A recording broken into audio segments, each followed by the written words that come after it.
There is a particular kind of silence that only exists in the moments before violence, a fragile, humming pause where the world seems to hold its breath, and Cinta dan Peluru, untuknya opens inside that silence, with a man who has spent his whole life filling those quiet spaces with the sound of gunfire and broken bones, finally trying to outrun the echo of everything he has done. And from the first frame you can feel that this is not just another action movie, this is a love story carved into the barrel of a gun and written across the bruises of a man who never believed he deserved to be saved, and yet somehow, impossibly, is about to be saved anyway by a woman who refuses to step back even when the darkness around him begins to bleed into her world.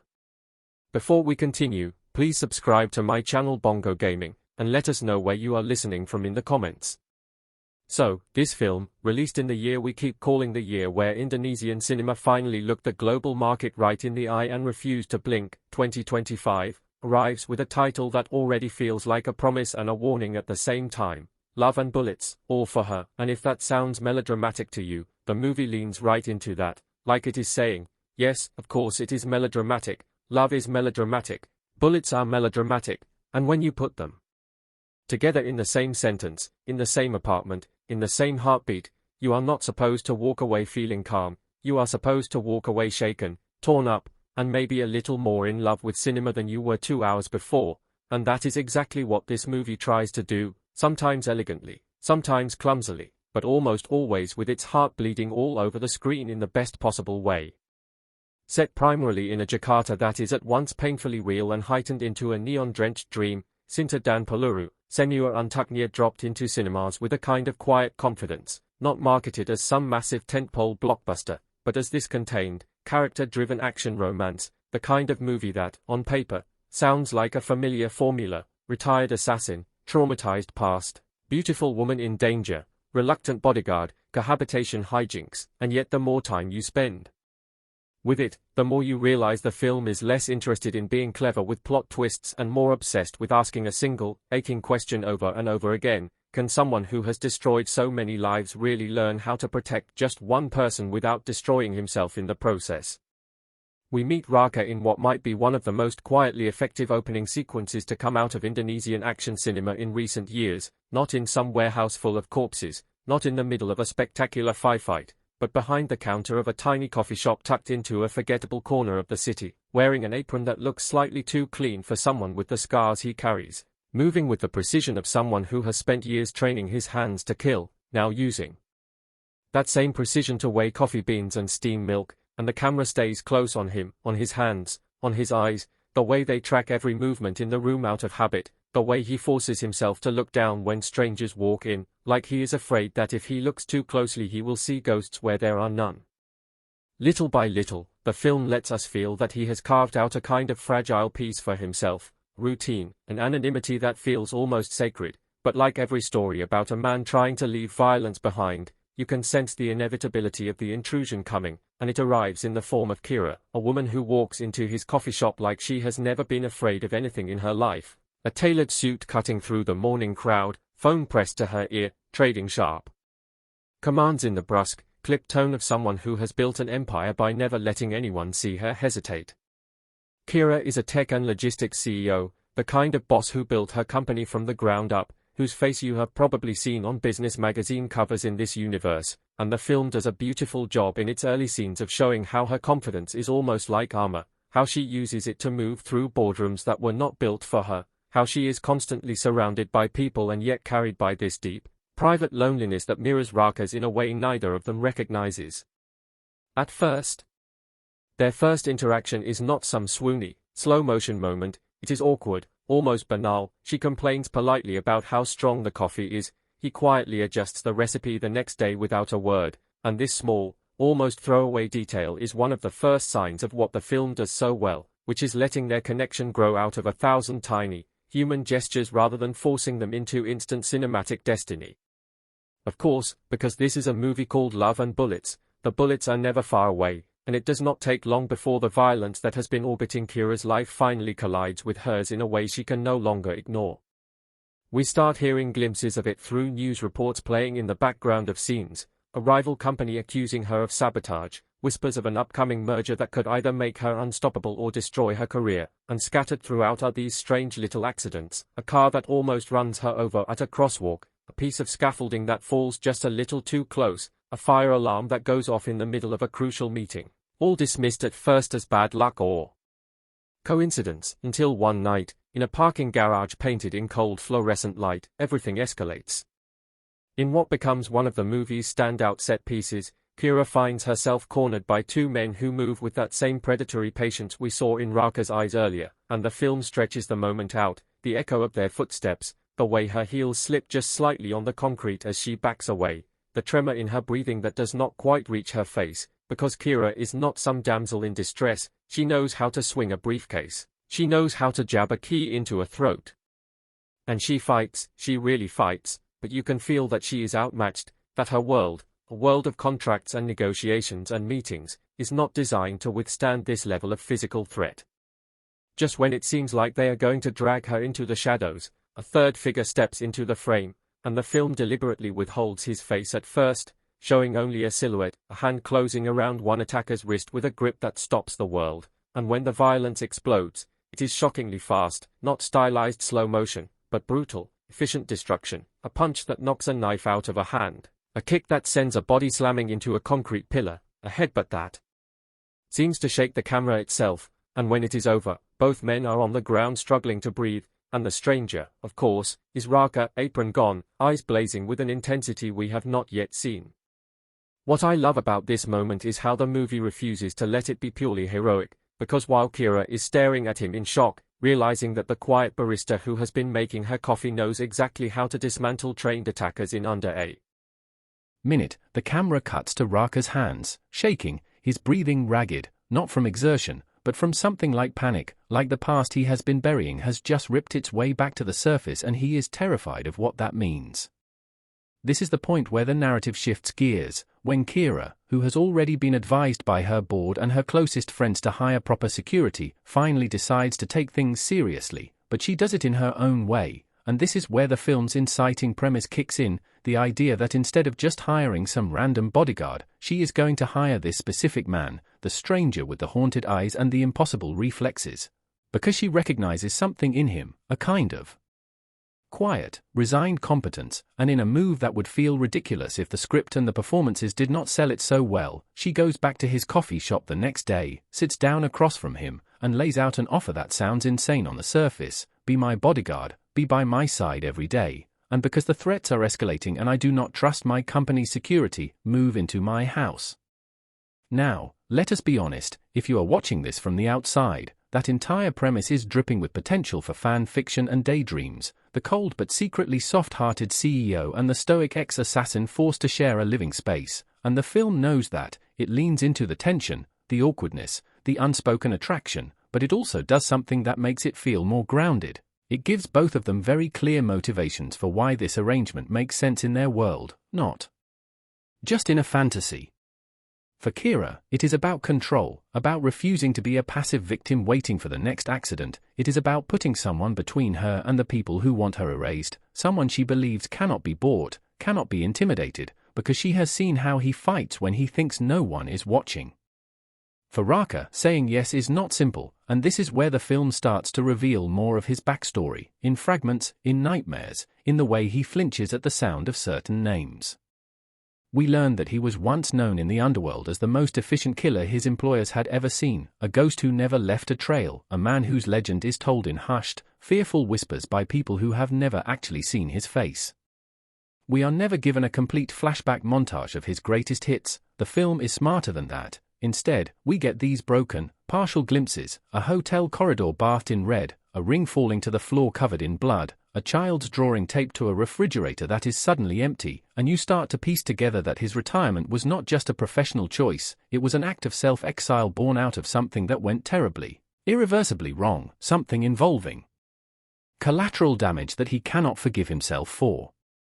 When Kira offers him the job, you can see the conflict tearing at him, the part of him that wants to stay invisible, safe, harmless, and the part that cannot stand the idea of walking away knowing that the next time those men come for her, he might not be there. Eventually, reluctantly, he agrees, on one condition: that she never ask about his past, that she never try to fix him, that she understand he is not a hero, and she, pragmatic as always, agrees, not realizing how impossible that promise will become as they grow closer. From here, the film blossoms into this blend of domestic intimacy and looming danger, and it is where Cinta dan Peluru, untuknya really finds its unique flavor, because on one level you have this almost romantic comedy-style cohabitation dynamic, the CEO who lives in a sleek, minimalist house that looks like it belongs in an architecture magazine. The assassin who is used to seedy motels and anonymous safe houses suddenly finding himself in a kitchen where every knife is part of a carefully designed set, and the film minds so much gentle humor out of the way they orbit each other. You get scenes like Raka waking up before dawn and automatically sweeping the perimeter, only to awkwardly freeze when he realizes Kira's tiny dog is following him, barking at every shadow, or Kira walking into her own living room to find that he has quietly rearranged all the furniture so he has a clear line of sight to every window, and for a second she is furious, because this is her space, this is her carefully curated sanctuary. But then he calmly explains why that bookshelf was a blind spot, how the angle of the balcony made it an easy sniper nest, and the anger drains from her face, replaced by this uneasy gratitude, like she is suddenly aware of threats she had the privilege never to see before. Beneath all this, the danger does not fade, in fact it keeps sharpening, growing more personal, and as the mystery of who is behind the attempts on her life deepens, the film sprinkles in just enough clues to keep us engaged without turning into a convoluted puzzle box, and I really appreciate that restraint. We meet rival board members with two white smiles, we hear about a politician with shadowy ties to her company's competitors, we encounter a veteran fixer played by an older, beloved Indonesian actor who oozes the kind of charm that makes you instantly suspicious, and every time Raka and Kira think they have found the root of the threat, the trail leads them deeper into a network that seems to somehow intertwine with Raka's old life, especially when a name is whispered, a name Raka has not heard in years, the code name of the handler who once controlled every mission he took. This is where the film's themes of fate and consequence really come into focus, because it starts to become clear that Kira is not being targeted randomly, that the forces aligned against her are not just driven by greed or corporate rivalry, but by a personal grudge that predates her success, something tied to decisions made in dark rooms long before she knew Raka existed.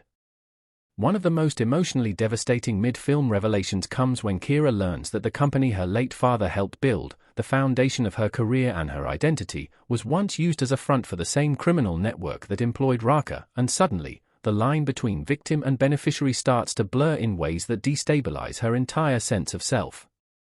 There is this stunning scene in her study late at night, the room lit only by the cold glow of her laptop and the warm flicker of a single desk lamp, where she scrolls through old financial records, offshore accounts, archived messages, realizing that the wealth she has spent her life expanding was seeded by blood money, money that Raka himself helped generate with each mission, and she turns to him, sitting rigidly in the doorway, and asks, "Did you know? Did you know my name before you ever served me coffee?" And the way he looks at her, the way his eyes shift just slightly before he says no, is one of those quiet acting miracles that this film is full of, because you can feel that the answer is not simple. He did not know her, not really, but he knew the company, he knew the logo he used to see stamped on contracts that dictated who lived and who died, and in that moment, the gulf between them widens and then snaps tight, because now they are no longer just a woman and her bodyguard, they are two people standing on opposite sides of the same bloody river, trying to decide whether to build a bridge or walk away. In terms of performances, the actors playing Raka and Kira give so much depth to what could have easily been archetypes. Raka is all suppressed tension at first, a man who has rehearsed every move, every exit, every scenario in his head to avoid having to feel anything, and you see that in his posture, always a little hunched, always ready to spring, in the way he rarely smiles, and when he does, it is usually at something small, like the way Kira's dog insists on sleeping in his room, or the way she swears under her breath in 3 languages when she is stressed. Over time, you start to notice these tiny shifts, the way he starts leaving his door slightly ajar at night, the way he lets himself linger in the doorway watching her work rather than immediately scanning for threats, and it is those small human details that make his eventual emotional breakthroughs feel earned rather than forced. Kira, meanwhile, could have been written as the stereotypical cold career woman melted by love, but the film avoids that cliché by showing us right from the start that her empathy is not hidden, it is just heavily managed, parceled out in strategic doses because of the world she moves through. When she takes calls from her staff, she remembers their families' names. When a junior developer makes a mistake that could cost them a contract, she chews him out in private but defends him in front of investors, and these choices tell us that she has always had a protective instinct. She has always wanted to shield people, she just never realized that one day she would want to protect someone who is supposed to be protecting her. Their chemistry is a slow burn, one that the movie wisely does not rush into overt romance in the first half, instead letting their bond grow through arguments, compromises, and shared danger. There is a particularly great sequence where they go undercover together at a high-end charity gala to spy on a suspected conspirator, and watching Raka try to blend into a world of tuxedos and champagne flutes is both hilarious and deeply revealing. He is physically imposing, obviously, but he moves like someone who expects violence, not small talk, and Kira, ever perceptive, leans into the role play, looping her arm through his, teaching him on the fly how to nod at the right people, how to pretend to enjoy the string quartet, how to fake a smile that does not look like a threat, and the subtlety of their banter in that scene, the way they tease each other about how they look, about their different worlds, is tinged with this unspoken attraction that neither of them is ready to name yet. But the gala is not just about flirting, it is also one of the film's most visually striking set pieces, bathed in warm golden light and mirrored surfaces, all of which are then shattered, literally and figuratively, when the violence breaks through the surface of glamour, and we watch Raka switch from stiff, slightly uncomfortable date to lethal protector in an instant. The choreography of the fights in this film deserves its own discussion, because it is clear that the director and stunt team have studied the global landscape of action cinema and then filtered it through a distinctly Indonesian sensibility. You can see echoes of the raw, brutal immediacy that made the Indonesian action wave famous in earlier years, with fast, bone-crunching hand-to-hand combat, combined with a more balletic, almost balletic gunplay style that feels closer to the gun fu tradition, but everything is grounded in character. Raka does not fight to look cool, he fights to end the threat as quickly as possible, and the choreography reflects that, with a focus on disarms, joint breaks, and using the environment, whether it is slamming someone into a glass table at the gala or flipping a dining chair into an attacker's knees in Kira's own living room. What elevates these sequences is the way the camera moves with him, often staying close, handheld but controlled, letting us feel every impact without resorting to rapid, disorienting cuts. You can tell that the actors did a lot of their own stunts or at least trained heavily, because we get long takes where you can clearly see their faces in the motion, and that does wonders for the emotional investment, especially in scenes where Kira herself is in the thick of the danger, not just being dragged around like a prop. Speaking of Kira in action, one of the turning points in their relationship is a scene where she refuses to stay behind in the safety of a panic room while Raka goes after a lead. She has been training with him in small ways, learning how to shoot, how to fight back, and she is tired of being the protected one, so she insists on going with him to a derelict warehouse where they believe a crucial piece of evidence is being held. The argument they have before this mission is raw and painfully honest, Raka snapping that he cannot do his job if he has to worry about her getting shot, Kira firing back that it is her life, her company, her past on the line, and she will not sit in the dark and wait for men to decide her fate any longer. It is a clash of traumas, really, Raka's fear of failing someone again, of watching another innocent die because of his choices, and Kira's fear of being turned into a passive object in her own story, and the way this argument plays out, with them standing just a little too close, voices low but shaking, is the closest they have come so far to confessing how much they actually care about each other.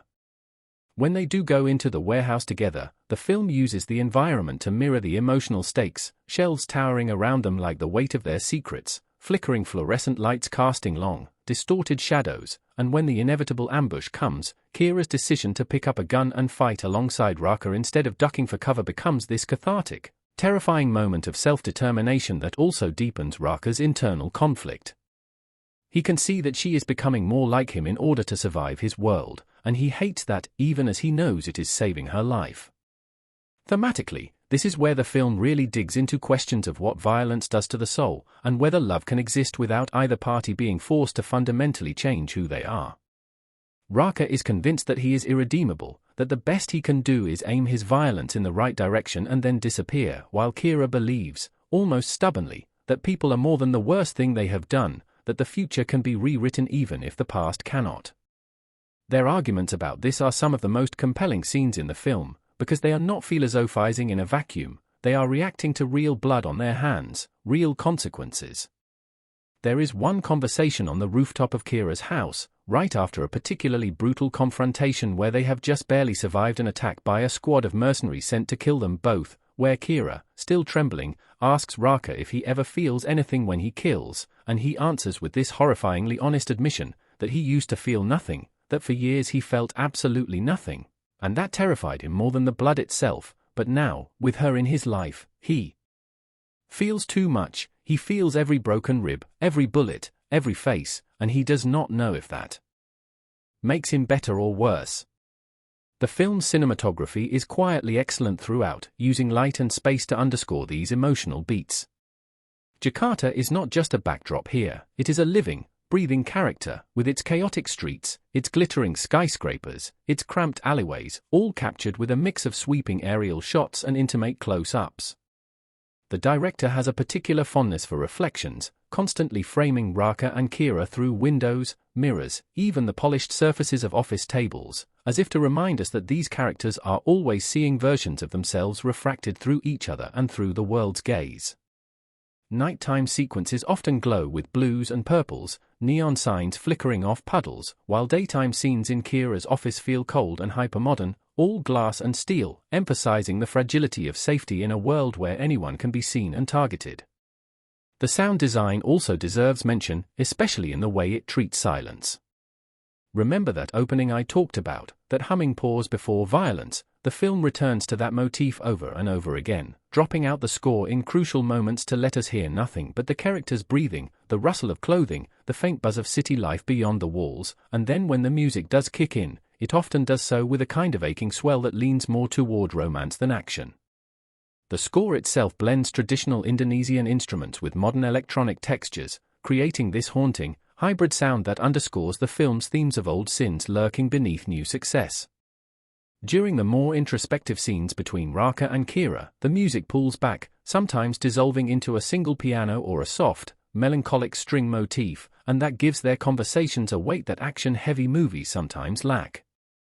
Now, in terms of pacing, Cinta dan Peluru, untuknya walks a fine line between brooding character study and propulsive thriller, and for the most part, it manages the balance well, though I will say there are a few stretches in the middle where the film lingers a bit too long on corporate intrigue, board meetings, and dense exposition about shell companies and offshore accounts.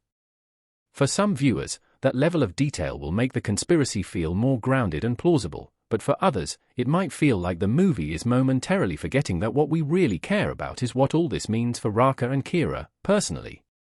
However, even in those denser scenes, the actors find ways to keep us engaged, slipping in small looks, tiny gestures that remind us of the emotional stakes.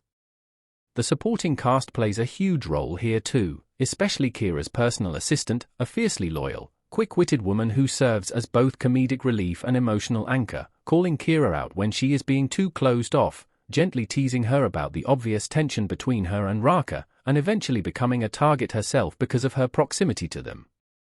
There is also a young hacker character who helps Raka track down digital traces of his old organization's movements, and though at first he appears to be a stock trope, the tech-savvy kid who can break any system, the film gives him a small but poignant subplot about his own family being destroyed by the kind of violence Raka used to inflict, and their quiet, awkward friendship becomes another layer in Raka's journey toward accepting responsibility.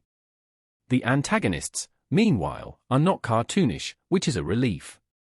The primary villain is not the loudest or the most physically imposing, but rather the calm, methodical architect of the conspiracy against Kira, someone who genuinely believes that collateral damage is a necessary cost of building power, which serves as a dark mirror to Kira's own ideals. This person has a personal connection to Raka as well, of course, because in stories like this, the circles of fate are always tight, and their eventual confrontation is less about trading blows and more about trading philosophies, with bullets punctuating every point. The film's third act is where all of these threads converge, and without spoiling every twist, I will say that it finds a way to pay off both the action and the romance in a manner that feels emotionally satisfying, even if it leaves some moral questions deliberately unresolved. We get the big set piece you would expect, a sprawling, multi-layered showdown in a high-rise under construction that allows for brutal close-quarters combat, vertigo-inducing vertical shots, and clever use of unfinished structures as both obstacles and weapons. Raka moves through this environment like a man who has finally stopped running from who he is, channeling every skill he has into protecting not just Kira, but the idea of a life he might finally believe he deserves. Kira, for her part, does not sit this one out. She makes decisions that put her in direct danger because she refuses to let Raka bear the full weight of their shared past alone, and while some might argue that her choices are reckless, the film frames them as acts of agency rather than impulsive stupidity. There is one moment, high on the skeleton of the building, wind whipping around them, where Kira stands between Raka and the person he has been hunting for so long, literally placing herself in the line of fire, begging him not to cross a final line, not because the person does not deserve to be brought down, but because she knows that if Raka kills them in cold blood now, in this moment, it will cement the worst version of himself in his own mind forever. The tension in that scene is excruciating, and the decision he makes, which I will not fully reveal here, is less about an easy redemption arc and more about choosing a path that hurts in a different way, a quieter, longer-lasting pain that might one day evolve into something like healing. The very end of the film pulls back from spectacle and returns to intimacy, which I absolutely loved. We get a quiet epilogue, back in the city, back in spaces that feel small and human. The coffee shop from the beginning plays a role again, transformed now not so much as a hideout but as a symbol of the life Raka is actively choosing rather than one he has retreated into. Kira, having survived both the assassination attempts and the revelation of her company's bloody foundation, is not magically triumphant or unscarred. She has made hard choices about her business, about what to dismantle and what to rebuild, and the film is honest about how costly that is, both financially and emotionally. There is this beautifully underplayed scene where she sits on the floor of her half-empty office, packing the last of her personal things into a box, and Raka, no longer her official bodyguard in the formal sense, but still very much by her side, offers to carry it for her, and she just shakes her head and says, "This one I can carry myself," and the two of them share a look that says more than any grand romantic declaration could. The film does give them an emotional resolution, of course, but it is not some fairy tale happily ever after sealed with fireworks and a swelling ballad. Instead, it is a promise, quietly spoken, that they will try, that they will figure out how to live with all the things they have done and all the things that were done to them, together. Raka admits, haltingly, that the idea of staying in one place, of building a life with her, terrifies him more than any mission he has ever taken, and Kira admits that trusting someone this much, especially someone whose past once intersected with everything she hates, feels like stepping off a cliff, and they laugh, this small, exhausted, genuine laugh, like two people who know that love will not magically fix them, but might at least make the process of being broken slightly more bearable. In terms of cultural impact, Cinta dan Peluru, untuknya has sparked a lot of conversation, both within Indonesia and among international viewers discovering it through streaming platforms. Many have praised it as a bold step in evolving the local action genre, blending the gritty physicality audiences expect with a level of emotional sophistication and romantic tension that feels more in line with the best character-driven dramas. Social media is full of edits of Raka and Kira's quieter moments, their hands brushing in a hallway, the way he instinctively shields her without thinking, the way she, in turn, shields him in boardrooms and news conferences, refusing to let the world reduce him to a monster or a headline. There has also been a lot of discussion about the film's portrayal of trauma and redemption, with some viewers deeply moved by its refusal to offer an easy absolution for Raka, while others debate whether it romanticizes his violent past too much. Personally, I think the film walks that tightrope with more nuance than it might seem at first glance. It does not ask us to forget what Raka has done. In fact, it keeps reminding us in small, painful ways, like when he flinches at the sound of children playing nearby during a stakeout, or when he freezes in front of a family portrait in one of the villain's homes, seeing in it the echo of something he once stole from someone else. But it also insists that a person can be more than their worst acts, that choosing to protect instead of destroy, again and again, even when it hurts, means something. The film's depiction of Kira as not just a love interest but as someone with her own complex arc has also resonated strongly, particularly with female viewers who are tired of seeing women in action movies exist only as prizes or motivations for male pain. Kira is allowed to be ambitious, flawed, angry, tender, and even selfish at times, and the narrative never punishes her for that in the way so many stories do. Instead, it treats her choices with the same seriousness and consequence as Raka's. On a technical level, critics have noted the film's confident direction, its clean, impactful editing, and its use of Jakarta as more than just exotic scenery. Yes, there are a few missteps, some lines of dialogue that lean a bit too heavily into exposition, a couple of secondary characters who could have used more screen time to fully justify their eventual fates, and as I mentioned, a slight sag in the midsection around the more intricate corporate machinations. But these are minor blemishes on an otherwise striking canvas. The real power of Cinta dan Peluru, untuknya, lies in how it lingers with you after the credits roll, not because of any particular stunt or twist, but because of the way it makes you care about these two broken, stubborn, fiercely alive people who find each other in the middle of a storm neither of them asked for. When you think back on the film days later, you might first remember Raka taking on a hallway full of attackers with nothing but a broken chair leg and sheer willpower, or Kira facing down a room of shareholders determined to force her out, her voice steady even as her hands tremble under the table. But then, slowly, what really stays with you are the smaller images. Raka wordlessly placing a mug of tea beside Kira's laptop at 3 in the morning when she will not stop working, Kira draping a blanket over Raka when he falls asleep sitting upright, gun still in hand, pretending he does not need rest. Those are the moments where the title really earns its weight, where you understand that the bullets, as spectacular as they may be, are almost incidental compared to the love that grows in spite of, and in resistance to, all that violence. In the end, my emotional verdict on Cinta dan Peluru, untuknya, is that it is a film that dares to take its genre seriously, not just as a vehicle for thrills, but as a way to tell a story about what it costs to let someone all the way in when every instinct you have is telling you to shut the world out. It is about the terror of being seen clearly by another person, especially when you do not like what you see in yourself, and the fragile, stubborn hope that maybe, just maybe, if someone else can look at you and still believe you are worth saving, you can start to believe it too. It is not perfect, but in its imperfections, in its willingness to be messy, melodramatic, and heartbreakingly sincere, it finds a kind of beauty that slicker, more cynical movies often miss.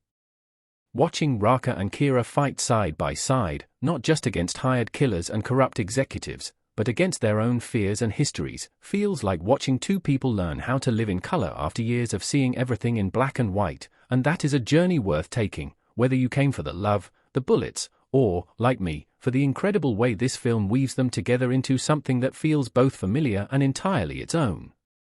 There are movies that explode with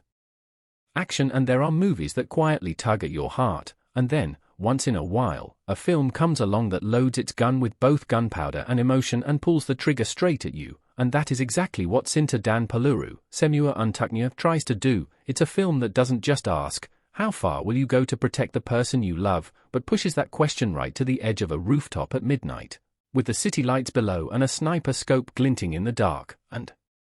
it whispers, what if everything you've ever done, every life you've taken, every bullet you've fired, was only leading you to one person, and you feel that question hanging over you long after the credits roll. Cinta dan Peluru, untuknya, released in 2025, is marketed like an action romance, but if you sit with it, if you really let it sink in, it feels more like a confession from a man who has spent his entire life painting the world with shadows and finally finds one person worth stepping into the light for. And today we're going to talk about why this movie hits the way it does, where it stumbles, and why, despite its imperfections, it might just stay with you longer than you expect. Before we continue, please subscribe to my channel Bongo Gaming, and let us know where you are listening from in the comments, because even though we usually dive into games and digital worlds on this channel, a movie like this feels like it belongs here too. It feels like playing a long,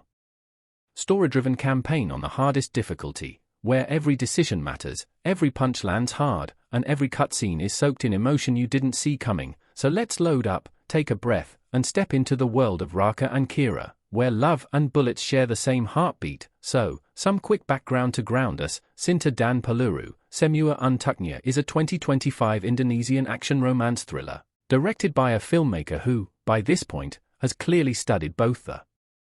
kinetic brutality of films like The Raid and the stylized, neon-soaked tenderness of modern Asian romantic dramas. And what's interesting is that this movie doesn't feel like it wants to just mimic Hollywood or Korean cinema. It wants to feel distinctly Indonesian, from the texture of the streets to the sound of the language, the rhythm of Jakarta traffic humming in the background of tense conversations, the way the camera lingers on food stalls, rainy alleys, and cheap motels as often as it does on glossy corporate skyscrapers. It dropped into theaters early in 2025 and then pretty quickly hit streaming, which is where a lot of people outside Indonesia discovered it, and the word of mouth wasn't so much, "Yo, this has crazy fight scenes," even though it does, but more like, "I did not expect to cry at this assassin bodyguard love story, what is happening to me?" And that mix of adrenaline and vulnerability is really the film's core gamble, the thing that either makes or breaks it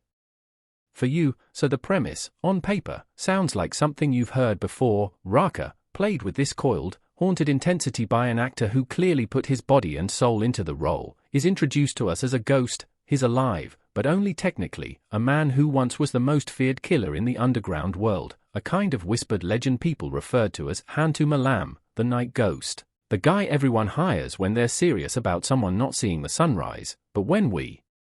meet him now, he's not in some smoky backroom, he's in a small, cluttered corner of the city, living under a different name, working a low-profile job, keeping his head down, and the film doesn't rush that opening, which I really appreciate. It shows us Raka waking up from nightmares, drenched in sweat, the camera close on his eye as it snaps open and you can almost see the ghost of the muzzle flash reflected in it. Then cutting to him quietly sweeping the front of a nondescript auto shop where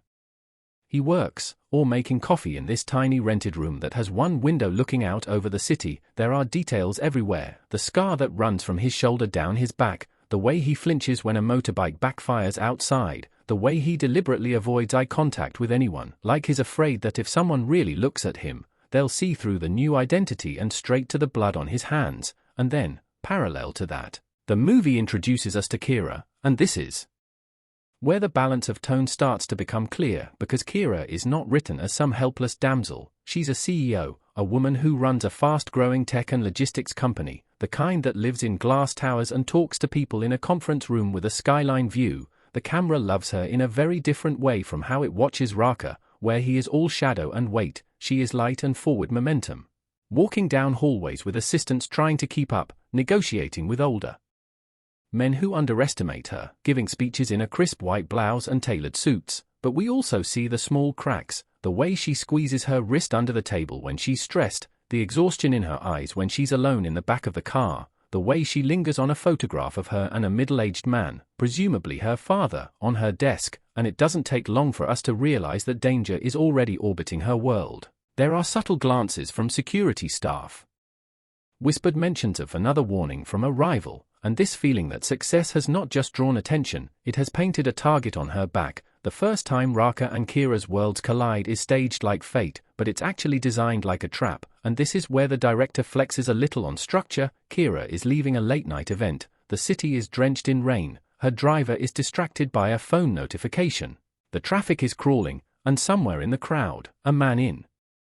a raincoat, hand tucked inside his sleeve, is getting closer to her car. At the same time, Raka is just coming out of a minimarket across the street, holding a plastic bag with instant noodles and cigarettes, the mundane building blocks of his new life, and the film slows down just a touch as their trajectories line up. We get those small sensory details where you can feel a movie pulling you into its moment. The Nico Cat keychain on Kira's bag swinging back and forth, the reflection of red brake lights on the wet asphalt, the buzzing hum of motorbikes, and then Raka's POV catching the tiniest wrong thing, the hitman stance, the angle of his shoulders, the way his eyes aren't scanning like a normal passerby but fixed on the VIP car. You can almost see the old programming snap back into place in Raka, like a ghost waking up, and in a split second he's moving. The action here is tight, grounded, and extremely close. And this is one of the strengths of the film. The choreography isn't about cool slow-motion flips, it's about efficiency, about a man who has killed so often that his movements look frighteningly economical. He slams into the hitman just as the gun exits the sleeve, the shot goes wild, glass shatters, people scream, the camera shakes in a controlled chaos. We stay low to the ground as bodies scramble, and within seconds Raka has disarmed the guy and put him out, not dead, but unconscious and broken. And he does it with this blank, automatic face that tells you he didn't even think. His body just remembered. Kira, shaken but alive, locks eyes with this stranger in the rain who just saved her life, and in that instant, you can feel the movie plant its flag. This is the moment that will drag Raka out of hiding and pull him back into a world he tried to escape. Now at this point, the story could have gone in a very predictable direction. Grateful rich woman hires mysterious savior. Romance follows, and yes, that kind of is the skeleton of it. But the flesh they put on that skeleton is actually more interesting than I expected. Kira is immediately intrigued by Raka, not just in a romantic sense but also on a practical, almost ruthless level. She sees someone who reacted faster than her professionally trained security, someone who clearly has a history, and as a CEO who built her empire by spotting talent and opportunities, she wants to know who he is. And she's not subtle about it, she tracks him down using her connections, and I love the little scene where her head of security is like, this guy doesn't exist, and she just raises an eyebrow and says, everyone exists somewhere, find him, and in parallel you see Raka already preparing to disappear again, packing his bag, burning an old SIM card, his paranoia dialed up, because he knows that saving someone, especially a high-profile target, is the kind of noise that echoes back to people who might remember his name. When Kira finally confronts him, it's in the least glamorous place possible, the back of the auto shop where he works, and she stands there in her perfectly pressed suit, heels probably worth more than his monthly rent, looking completely out of place among grease and engine parts, but also somehow completely in control, and the dynamic between them from that first conversation is where a lot of the movie's emotional weight starts. She thanks him, of course, but then quickly gets to the point. She wants to hire him, officially, as her personal bodyguard, and she doesn't just mean walking a few steps behind her with an earpiece, she means being embedded in her life. She's very blunt about the threat she's been facing, sabotage deliveries, anonymous messages, this sense that someone out there wants her gone, and she's tired of almost dying. Raka, naturally, refuses at first. He says he's just a mechanic, he got lucky, he's not that guy anymore, and this is where the movie gives us these small, human touches that make him more than just a stereotype. He's not brooding in a cool, sexy way, he's genuinely afraid of himself, of what being that guy again could do to him, like an addict afraid of a relapse. But Kira, and this is what makes her interesting, doesn't beg or flirt or manipulate in some cheap way, she simply lays out the logic, and there's a vulnerability underneath it. She says something like, someone is going to come after me again. If it's not you standing between us, who will it be? A man who hesitates? A man who's afraid of what he's capable of, and you can see that land like a punch in Raka's gut, because she's essentially asking, do you want that blood on your hands by doing nothing? And he already has so much blood on his hands from doing something. Eventually, after some back and forth, and after a particularly chilling incident where Kira's car almost gets rammed off an overpass and Raka happens to be nearby again, a sequence cut together with almost horror-like tension, he agrees. But with conditions. He wants no part of her company's politics, he doesn't want guns unless absolutely necessary. He wants full autonomy in how he protects her, and that's when Kira drops the bomb that you saw coming from the summary. She doesn't just want him as a 9-to-5 guard, she wants him 24/7, living in her house, her personal shadow, and he hates the idea. You can see it on his face, because living with someone means proximity, and proximity means connection. And connection is the one thing he's spent years avoiding, but the threats are too real, too immediate, and he knows distance isn't safe. So he reluctantly moves into this sleek, modern house that feels like the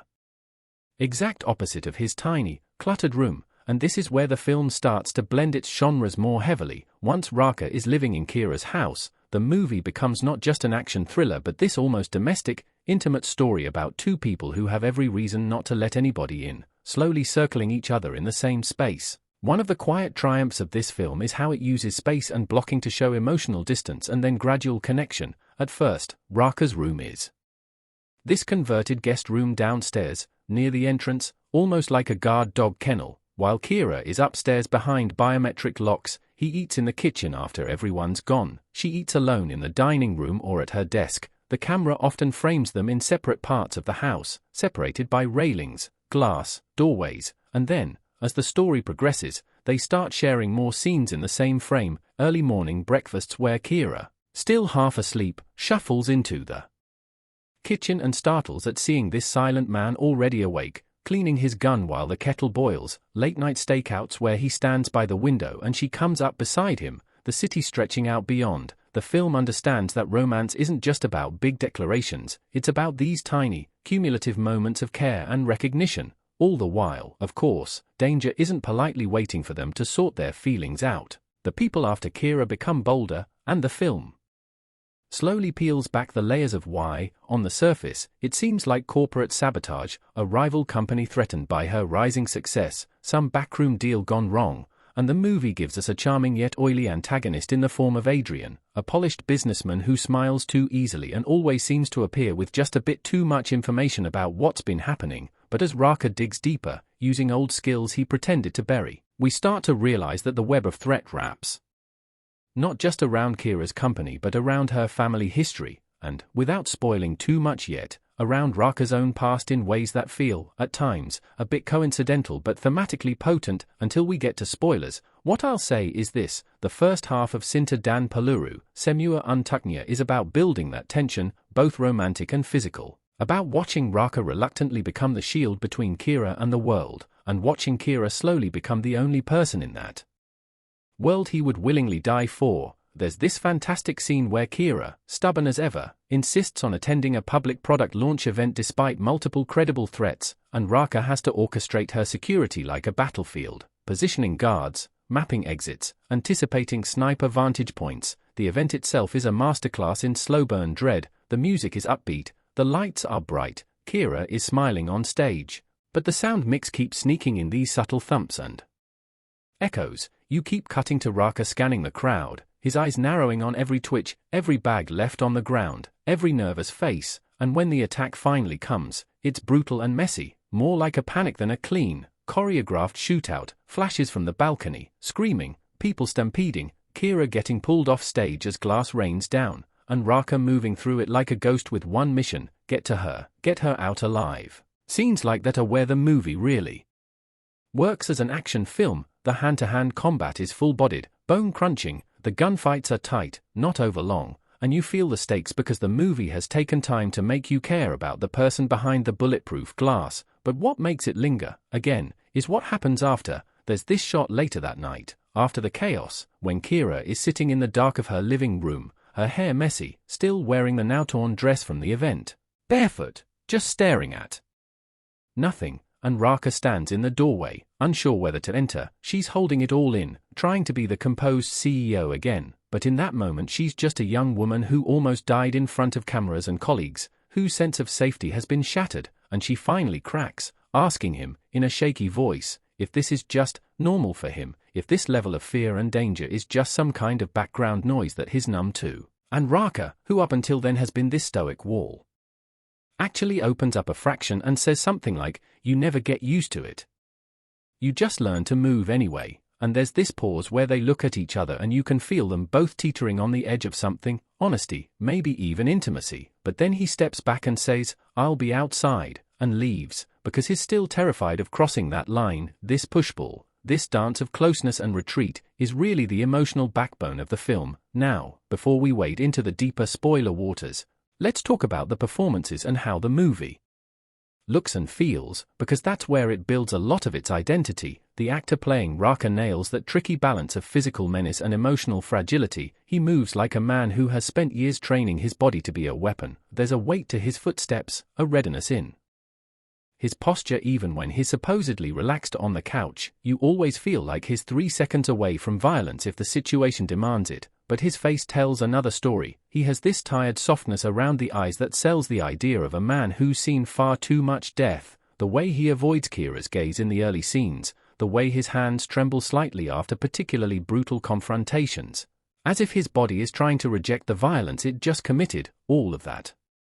adds layers to what could have been a simple tough guy caricature. Kira's actress, on the other hand, brings this controlled energy that gradually unravels in a very satisfying way. She's convincing as the sharp, no-nonsense CEO. You believe she built something from nothing. You believe she's had to talk over men in boardrooms and prove herself 3 times as much just to be taken seriously. But you also see cracks early on. The film doesn't present her as some cold, perfect strong woman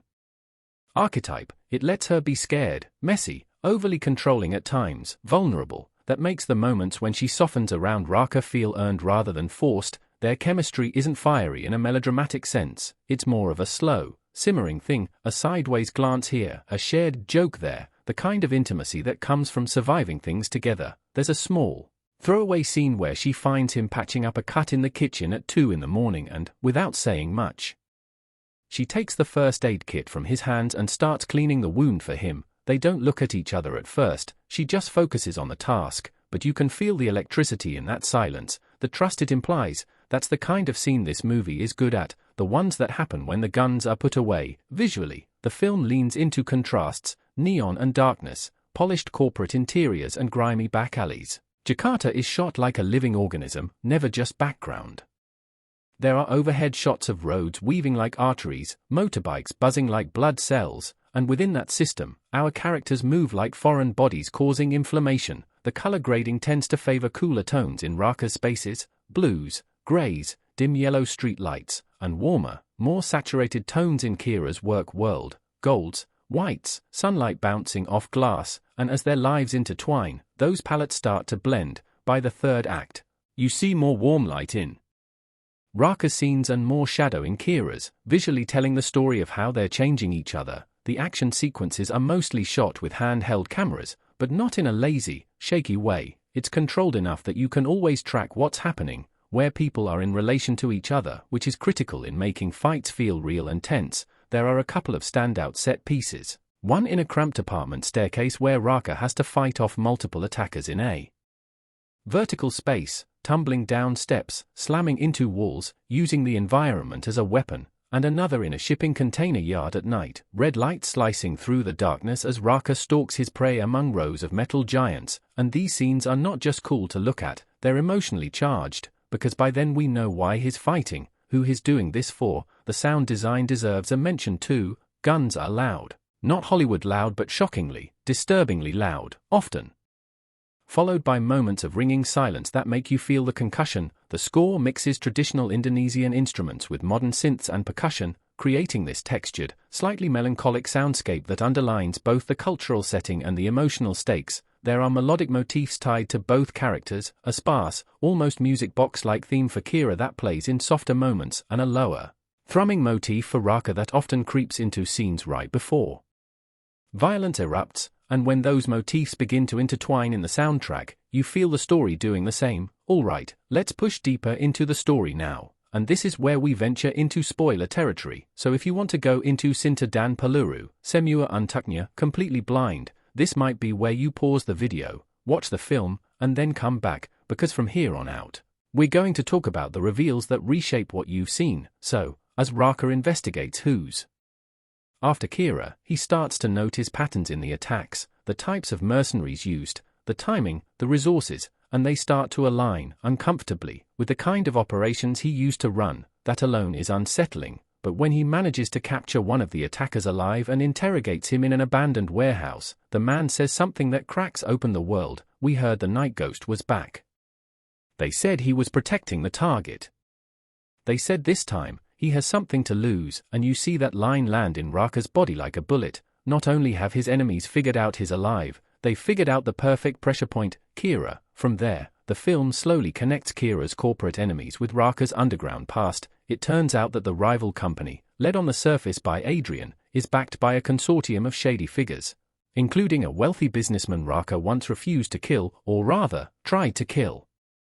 but couldn't, a decision that marked the beginning of the end of his assassin career. In flashbacks, we see the night that changed Raka's life. He was hired to eliminate a man at a private villa, standard job, no questions asked, but when he broke in, gun in hand, he found not just the target but the man's young daughter hiding in a closet. The film lingers on this image, a terrified child looking up at a masked killer, the barrel of a gun inches from her face, and something in Raka shattered. He couldn't do it. He killed the guards, wounded the father, but spared the man and the girl, and for the first time, he left a job unfinished. That's when the organization he worked for turned on him, hunting him across borders until he vanished into the anonymity of the city. Now, years later, that man and the shadowy network is connected to have resurfaced not just in Kira's business world but in Raka's own rearview mirror. And the twist that the film slowly reveals, in a way that might feel slightly melodramatic but works thematically, is that Kira's company, her whole empire, was built on the ashes of that man's failed ventures. Kira's father, who we learn passed away a few years before the events of the film, was once partners with this man, but broke away when he realized the extent of the corruption and criminal activity behind the scenes. Kira grew up partially shielded from that darkness. But she inherited not just her father's ambition, but his enemies as well. So, what does that mean? It means that Raka, years ago, unknowingly spared the life of a man who would grow into one of Kira's biggest threats, and now he's protecting the daughter of the man who tried to stand up to that same corrupt system, which is the kind of circular, almost karmic plot structure that this movie fully embraces. As the danger intensifies, Kira's initial hire you as my guard arrangement becomes something else. She starts to see that Raka is not just covering her present, he's tied to her past. Even if neither of them fully understands how deep those ties go at first, when she eventually learns about his assassin history, and this is a crucial emotional pivot, it's not from him, but from Adrian, who, in classic villain fashion, drops the truth at the worst possible moment, framing it in the most damning light. There's a tense scene in a boardroom where Kira is trying to secure a major partnership, and Adrian publicly reveals that her bodyguard is actually a notorious killer, showing grainy surveillance images, half-true documents, twisting the narrative to make it look like Kira has brought a wolf into the fold, endangering investors, staff, everyone. The press gets wind of it, there's outrage, people online are calling for her resignation, for Raka's arrest, and in the immediate aftermath, when Kira confronts Raka, the movie gives us one of its most raw, blistering arguments. She feels betrayed, of course, not just because he lied, but because his mere presence has given her enemies ammunition. Raka, trapped between guilt and defensiveness, doesn't try to excuse what he did in the past, but he also doesn't fully explain the context. There's this heartbreaking moment where she asks, "How many people have you killed?" and he can't answer, because he genuinely doesn't know, and you can see that silence tearing at both of them. She tells him to leave, to get out of her house, out of her life, because right now, every room, every memory, feels contaminated by the ghosts he brought with him, and he goes, because of course he does, because this is a man who's convinced that he is poison to anyone he gets close to. This is where the pacing dips a little for some viewers. We get a stretch of the movie where Raka is back in the shadows, trying to go after the main villains alone, out of some misguided belief that distancing himself from Kira is the only way to truly protect her. While Kira spirals in a different direction, she's suddenly more alone than ever. Attacked in the media, isolated in her own company by people who are more interested in survival than loyalty. And the one person she started to trust the most is gone. Emotionally, it works because you feel their separation, but narratively, some might find this portion a bit meandering, as Raka does a lot of investigative work that could have been streamlined. Still, within that stretch, we get critical scenes that deepen the themes. Raka revisits old contacts, including an aging informant who used to feed him targets, and his confronted with the legacy of his violence in a very visible way. People who lost loved ones, neighborhoods that still whisper about their night ghost, rivals who now see him as weak because he's chosen to protect rather than kill. There's a powerful sequence where he walks through a cemetery at dawn, not visiting any particular grave, because there's no single person he can pay respects to. There are too many. He's just walking through a forest of headstones, and you can tell he feels responsible for every one of them, whether he put them there directly or not. Juxtaposed with that, Kira finally digs into her father's old files, fully uncovering the extent of the fight he waged against the very people trying to destroy her now. She finds evidence that ties Adrian's company to money laundering, bribery, and, crucially, to the same network that employed Raka in the past. She begins to see the bigger picture, that her life, her company, and Raka's sins are all caught in the same web, and this realization sets up the emotional engine for the third act. In order to truly break free, she can't just cut Raka out and hope the danger disappears. She has to confront the system that created both of them. When the third act kicks into full gear, it does so with a kind of operatic intensity. Adrian and his backers, realizing that Kira is too stubborn and too smart to simply be destroyed through reputation alone, decide to end it the way these stories often do, with overwhelming force. They orchestrate a coordinated strike that hits Kira at her most vulnerable point, her home, and this home invasion sequence is where all the threads, character, action, theme, weave together. Kira is alone in the house, or at least she thinks she is, because after firing most of her staff out of fear of more betrayal, and with Raka gone, the usually bustling space is eerily quiet. The attackers cut the power, The house plunges into darkness, emergency lights casting everything in a ghostly red, the sound of breaking glass, heavy boots, muffled orders in earpieces. It's terrifying because she has no idea how many there are, where they are, and for the first time in the film, we see her truly defenseless. She tries to escape into her panic room, this high-tech safe space her father had installed, but she's intercepted, dragged out into the living room, and thrown to the floor. Adrian himself is there, of course, because villains like him always want to witness the fall firsthand. He taunts her, monologuing about how her father should never have defied the real powers behind their world, how she was always just a pawn, and how all her success was just fattening her up for slaughter. It's melodramatic, yes, but the actor sells it with this chilling calmness that makes your skin crawl, and just when it seems like Kira is about to be executed in the very house that was supposed to be her sanctuary, the door explodes inward, and Raka is back.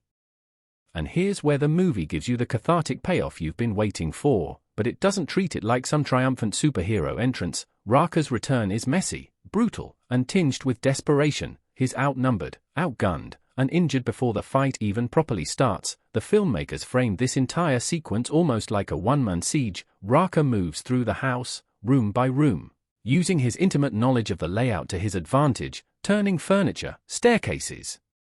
even the kitchen counter into tools of war. The choreography ramps up to its most intense here. There's a fight in the narrow hallway where he takes on 3 attackers at once, using fists, elbows, knees, and whatever he can grab. Every hit feels like it hurts, both for them and for him. He's older now, more worn down, and you see that in how he gasps for breath, how he shakes his hand after punching someone too hard. There's a moment where he slips on broken glass, falls, and for a split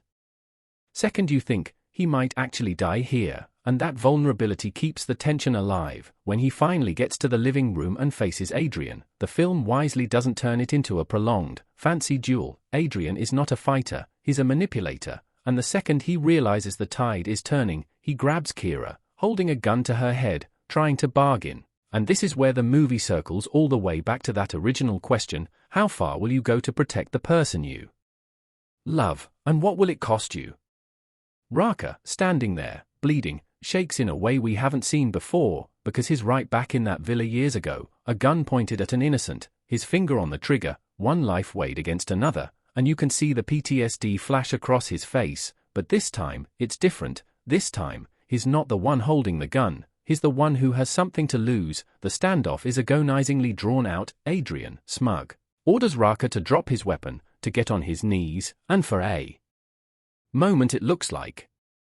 Raka might comply, might sacrifice himself if it means Kira lives, but Kira, who has spent the whole film learning to stop being a passive victim of other people's choices, makes her own decision. With a subtle movement, she shifts her weight, stomps hard on Adrian's foot, drives her elbow back into his ribs, just enough to disrupt his aim, and Raka, seizing the split-second opening, fires. The bullet tears through Adrian, the recoil knocking him back, and he drops, dead. The threat finally ended. That shot, that choice, that shared moment of risk, feels like the culmination of both their arcs. Kira finally refusing to be a protected object, becoming an active participant in her own survival, and Raka choosing, consciously, to use his violence not for money, not for anonymous masters, but for a single, specific person he loves. The aftermath of this confrontation is not neat. The police arrive, the media descends. Questions are asked, there are investigations, legal consequences. The film doesn't just hand-wave away the complexity of what happened. We get a time jump, but not a huge one, just enough to show the dust settling. Raka ends up in custody for a while, facing charges for his past crimes that have finally caught up with him, and for his involvement in the violent events at Kira's house. Kira, meanwhile, uses every bit of her power, resources, and newfound courage to fight for him, presenting evidence of the corruption he helped expose, the lives he saved, the network he dismantled. It's not some magical love conquers all, charges dropped resolution. Instead, the film gives us a more bittersweet, grounded outcome. Raka is offered a deal. He cooperates fully in bringing down the remnants of the criminal organization he once worked for, testifies, hands over everything he knows, and in return, his sentence is reduced. He still has to serve time, but not life. There's this quietly devastating scene where he and Kira talk through the glass of a prison visitation room, Hands pressed to the divide, no grand declarations, just this aching understanding that love sometimes means being separated, that sometimes the price of redemption is paid in years, not in bullets, but the movie doesn't leave you in despair, it jumps forward again, to a day when Raka walks out of the prison gates, older, scarred, but lighter somehow, the world is brighter, literally, the color grading shifts subtly, and standing there waiting for him, leaning against a car, is Kira. There's no slow-motion run, no melodramatic swelling music, just a small, almost shy smile between them as she says, "Took you long enough," and he answers with this relieved, disbelieving chuckle. The final moments show them driving away, not into some sunset but into a normal, everyday city traffic jam, laughing about nothing in particular, and that, to me, is where the film really lands its emotional punch. It doesn't promise them a perfect life, just a shared one, free from the shadows they were born into. Now, thematically, Cinta dan Peluru, untuknya, is doing a lot, and for the most part, it does it well. At its core, it's about redemption, sure, that classic story of a killer trying to atone, but it's also very much about agency. Raka spends a large chunk of his life being a tool, a weapon wielded by others, and his journey is about reclaiming ownership of his choices, about deciding what his violence means. Kira, on the other hand, is someone who appears to have complete agency. She's a CEO, a leader, but we gradually learn how much of her life has been shaped by forces beyond her control. From her father's battles to the shadowy enemies she inherited, her arc is about recognizing those invisible hands and refusing to let them dictate her fate anymore. The movie asks whether someone like Raka, someone with so much blood on their hands, deserves love, deserves a second chance. And it refuses to give a simple yes/no answer. Instead, it shows you a man who does not feel entitled to redemption, who doesn't think a few good deeds erase a lifetime of killing, but who, in that tension, chooses anyway to protect, to care, to love, and it suggests that maybe redemption isn't a state you achieve, but a direction you keep walking in, one step at a time. The bullets in the title, then, are not just physical, they're metaphors for all the destructive patterns we inherit or choose: violence, corruption, emotional walls, and that the Cinta, the love, is not some fluffy counter to that. It's a gritty, sometimes painful force that pushes these characters to step out of the scripts written for them. The film also brushes up against ideas of capitalism and power, especially in how it portrays the corporate world as just another battlefield, one where the weapons are contracts, bribes, and reputations instead of guns. Kira's success is not framed as purely heroic. We see the compromises she's made, the employees she's had to fire, the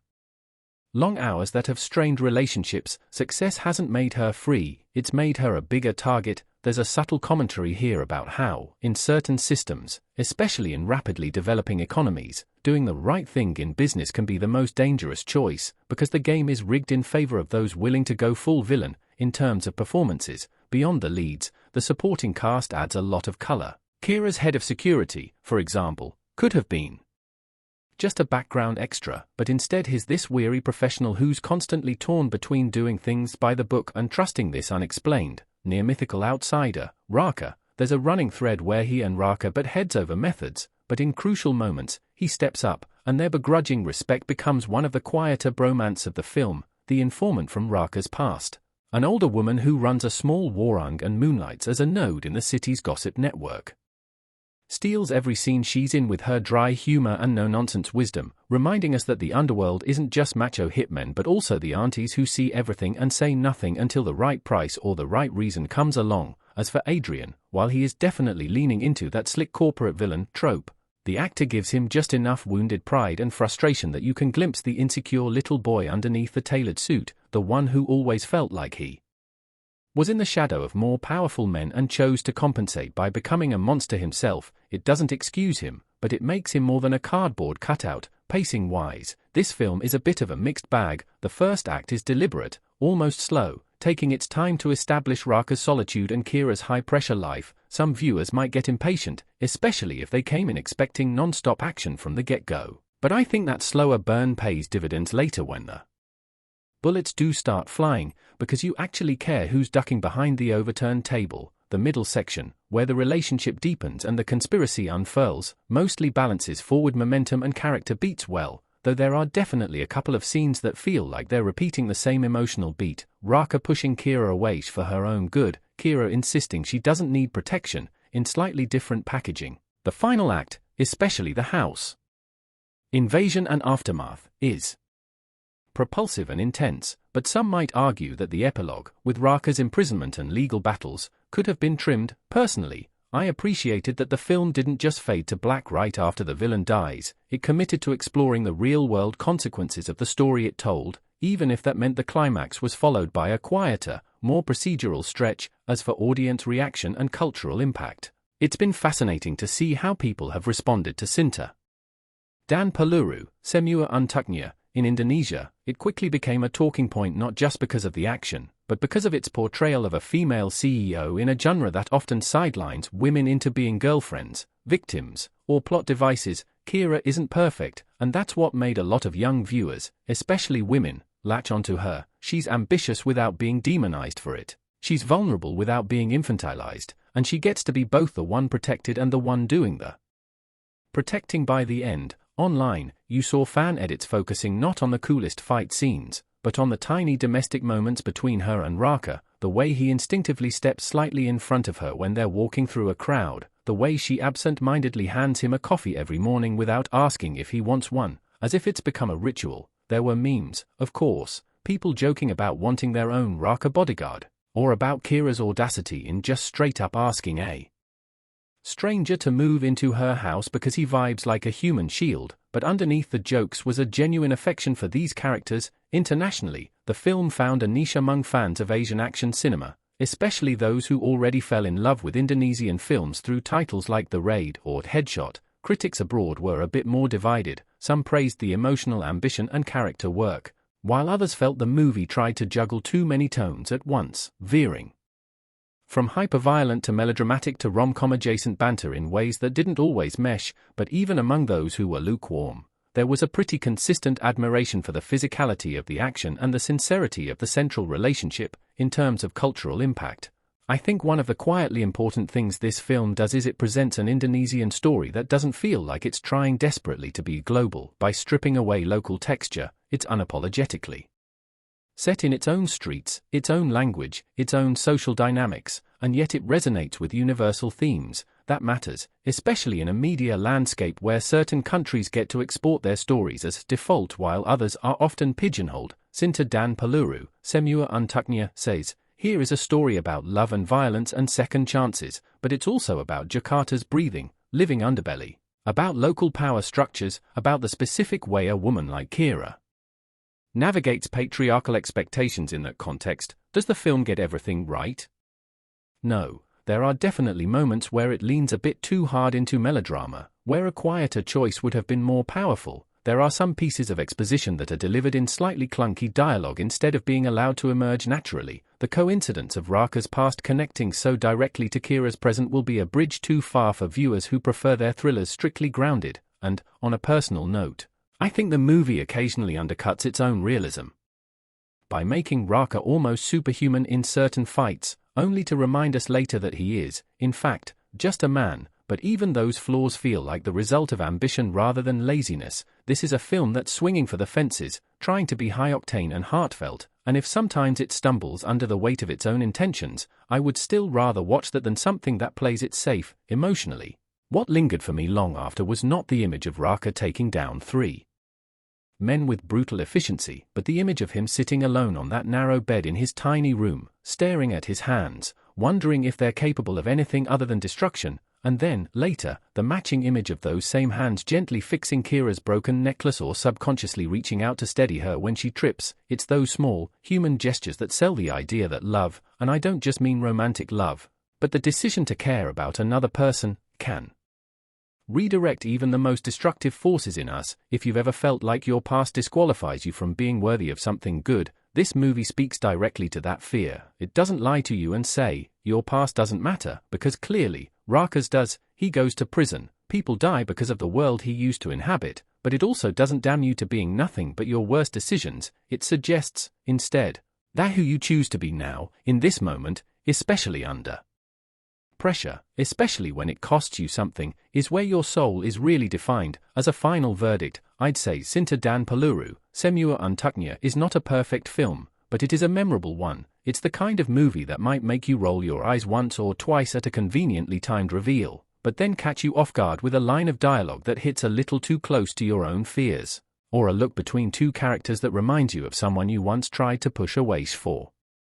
their own good. Technically, it delivers solid, visceral action, gorgeous shots of a city that feels both claustrophobic and sprawling, a moody, evocative score, and two lead performances that carry the entire thing on their backs. Emotionally, it offers a story about people who are trying, sometimes failing, sometimes hurting each other, but ultimately choosing to stand between the ones they love and the bullets the world keeps firing. And honestly, in an age where so many stories are about cynicism, about anti-heroes who revel in their darkness, there's something quietly radical about a film that says, yes, he was a monster, and no, we're not going to pretend that didn't happen, but we're also going to let him try, really try, to be more than that, and then actually follow that journey all the way through prison walls and courtroom hearings and awkward, hopeful car rides into traffic. If you're the kind of viewer who loves when an action scene makes your heart race but also wants to feel that lump in your throat when the guns are holstered and the characters are left alone with their choices, this film is worth your time, and if you do watch it, pay attention not just to the big moments, the shootouts, the showdowns, the kisses, the confrontations, but to the quieter ones, the way Raka closes doors behind Kira without thinking, the way she starts to check in on him not as an employee but as a human being, the way their body language shifts from defensive to open over the course of the film, because in those details, in those barely noticeable shifts, is where Cinta dan Peluru, untuknya, stops being just another assassin falls in love movie and becomes something more intimate, more honest, and maybe, for some of you, more relatable than you're ready to admit. And as we wrap up, I'm curious what you'll take away from it. Will you side more with the part of the audience that sees it as a bold, emotionally rich entry in Indonesian action cinema, or with those who think it overreaches and overcomplicates what could have been a simpler, tighter thriller?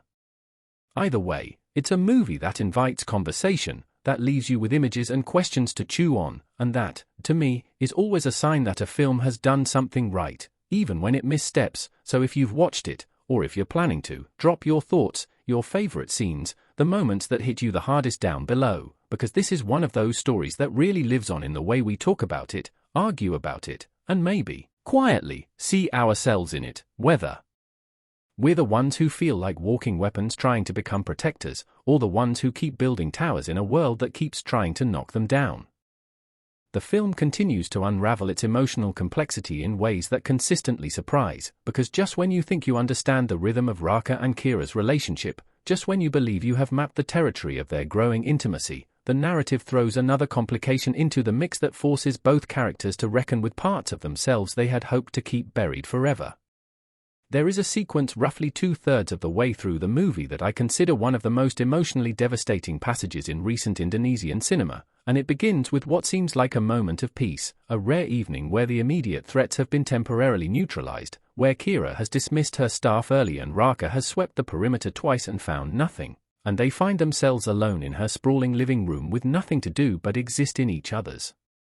presence. The camera lingers on the small, almost domestic details, Kira kicking off her heels and tucking her feet under herself on the sofa, Raka standing by the window with his back to the room before finally, hesitantly, allowing himself to sit down across from her, and the silence between them is not uncomfortable but charged, heavy with all the things neither of them has said.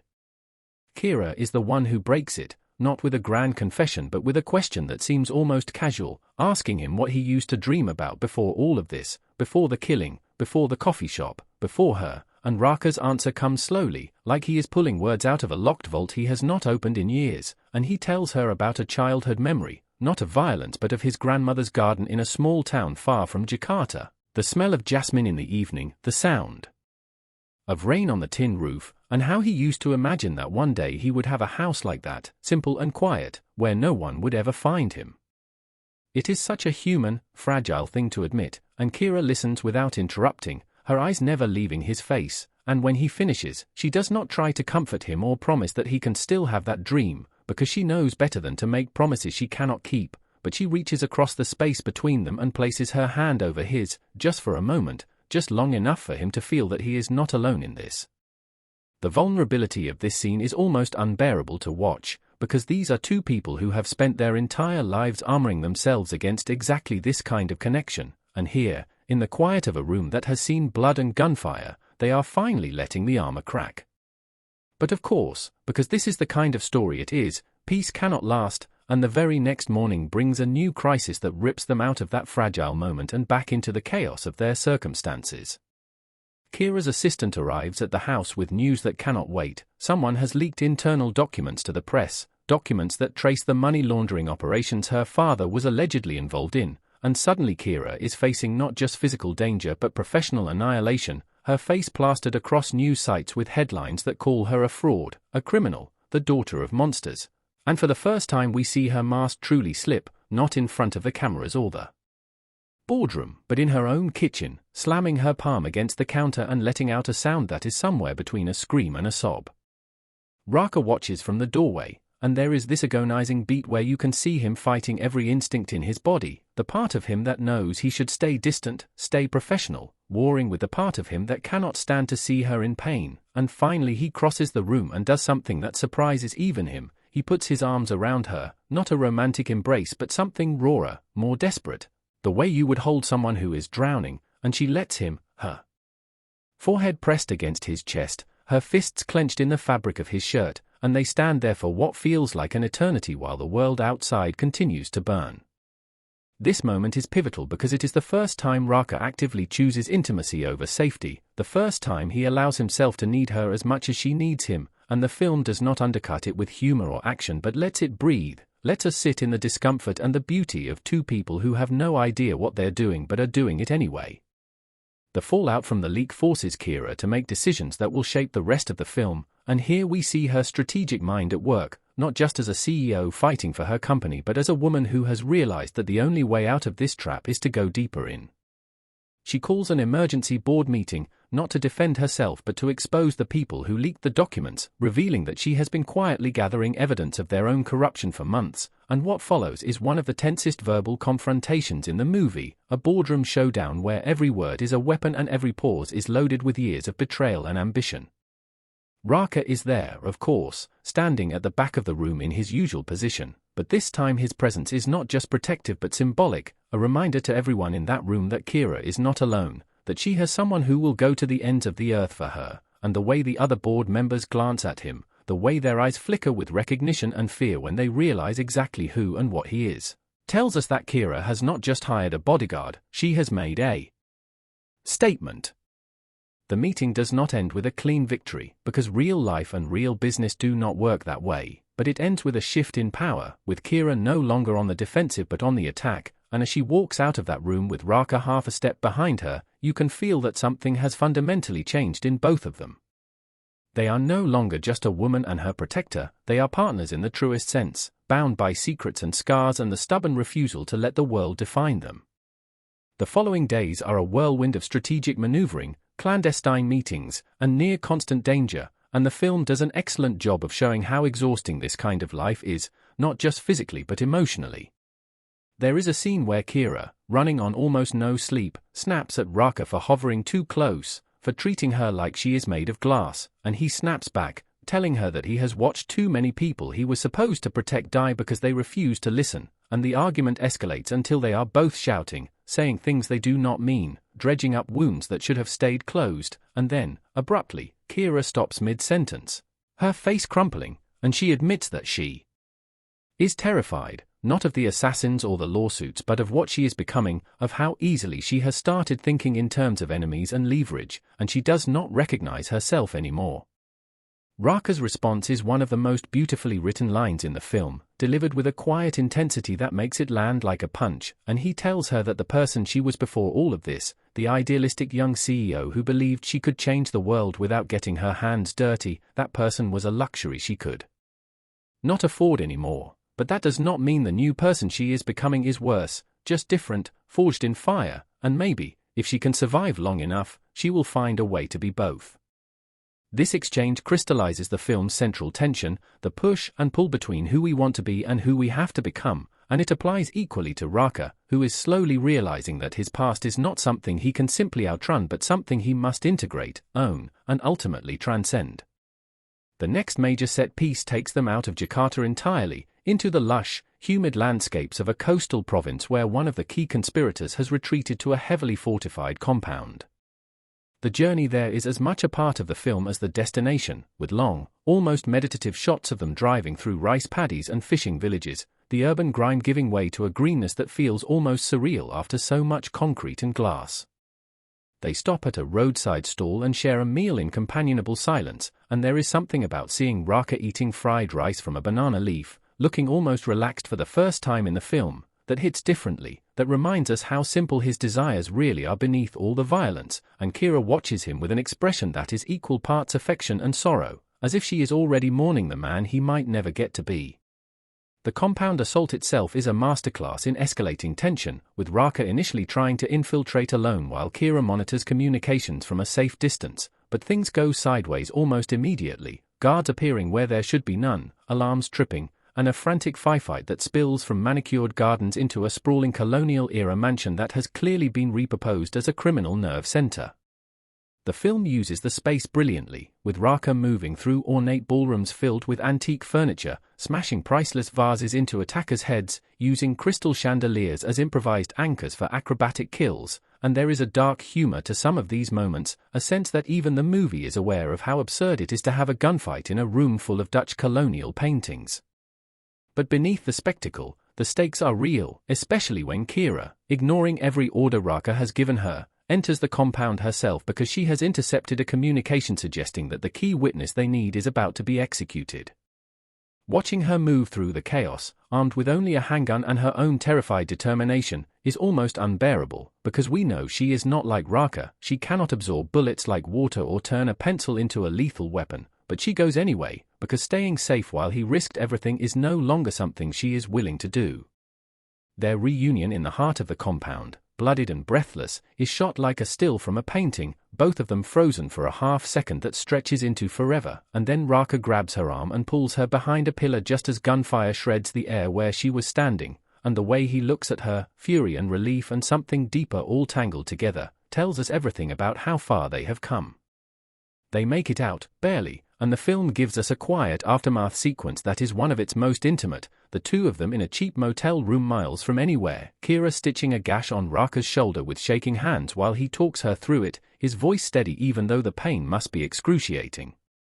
She apologizes for putting him in danger, and he laughs, actually laughs, and tells her that she has been putting him in danger since the first time she complained about his coffee, and for a moment the heaviness lifts, and they are just two people who have been through hell together and somehow found enough left in them to smile about it. The intimacy of that moment tips into something more when, without either of them really deciding it, the stitching is done and they are still sitting too close, her hand on his shoulder and his eyes on her face, and the kiss that follows is not the sweeping, cinematic declaration you might expect but something gentler, almost hesitant, like they are both afraid that acknowledging what is between them will make it vulnerable to destruction. The film does not linger on this, does not turn it into a triumphant romantic climax, instead cutting to the next morning with them already in motion again, as if to remind us that in their world, there is no pause button, no safe harbor where love can flourish without threat. But the shift is palpable, in the way they move around each other, in the new ease and the new terror of having something to lose that goes beyond survival. As the third act accelerates toward its conclusion, the conspiracy begins to unravel in ways that are both satisfying and horrifying. We finally learn the full scope of what Kira's father was involved in, how deep the rot goes, and how many lives were sacrificed to build the empire she inherited. There are moments where she has to sit across from people who remember her father not as a beloved patriarch but as a man who ordered executions as casually as he ordered lunch, and watching her reconcile those images, the father who taught her to ride a bicycle and the monster who signed death warrants, is some of the most nuanced character work in the film. Raka, too, is forced to confront his own mythology when they encounter survivors of his missions, people who were not supposed to live but did, carrying scars and stories that do not match the legend of the ghost who never left witnesses.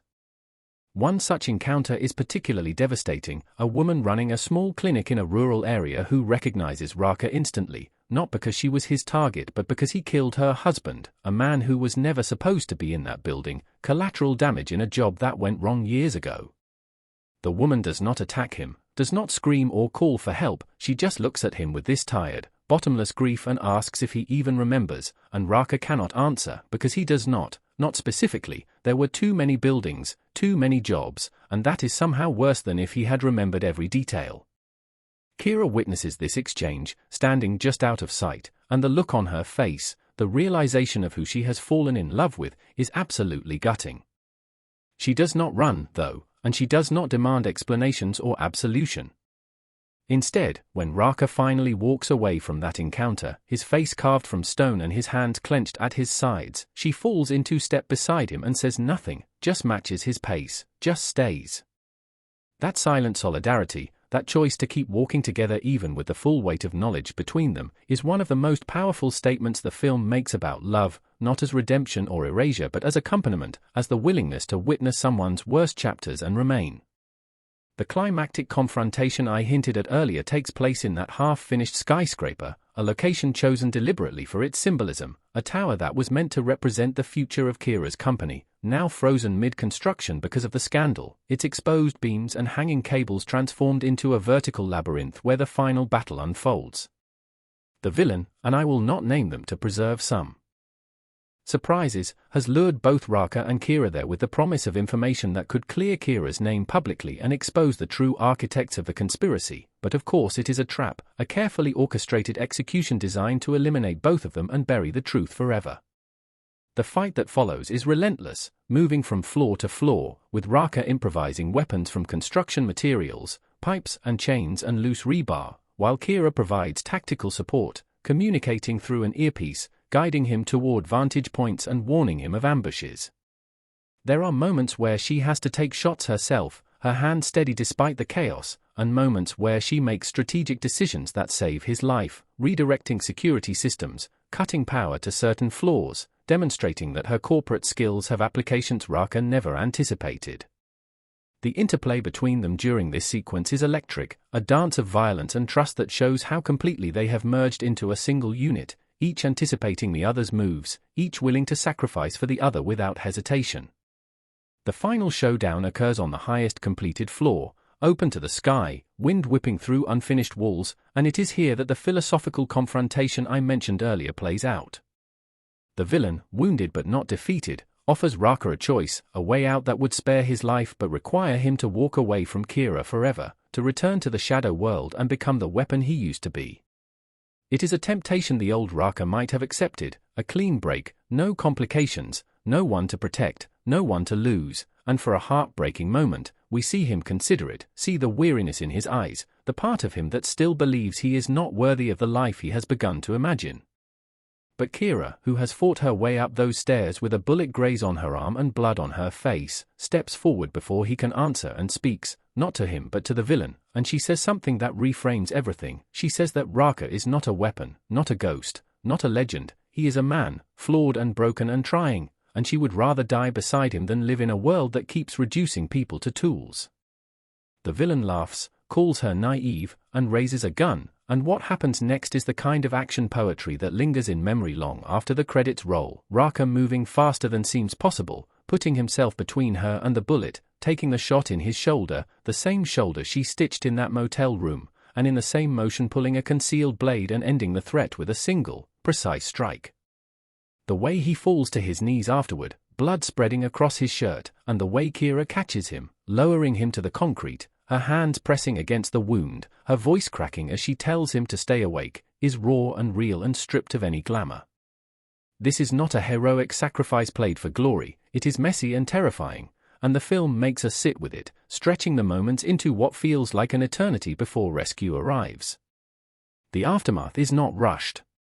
We see Raka in a hospital, unconscious for days, Kira barely leaving his side, fielding calls from lawyers and journalists and board members while holding his hand, and there is a quiet devastation in watching her try to hold together the pieces of her public life while the person who has come to mean more than any of it hovers between life and death.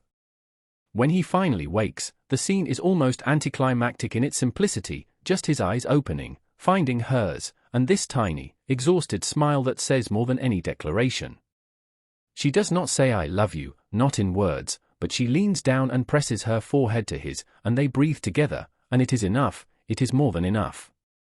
The epilogue I described earlier, with the coffee shop and the half-empty office and the promise to try, comes after a time jump of several months, long enough for wounds to heal and trials to play out and the world to move on to new scandals.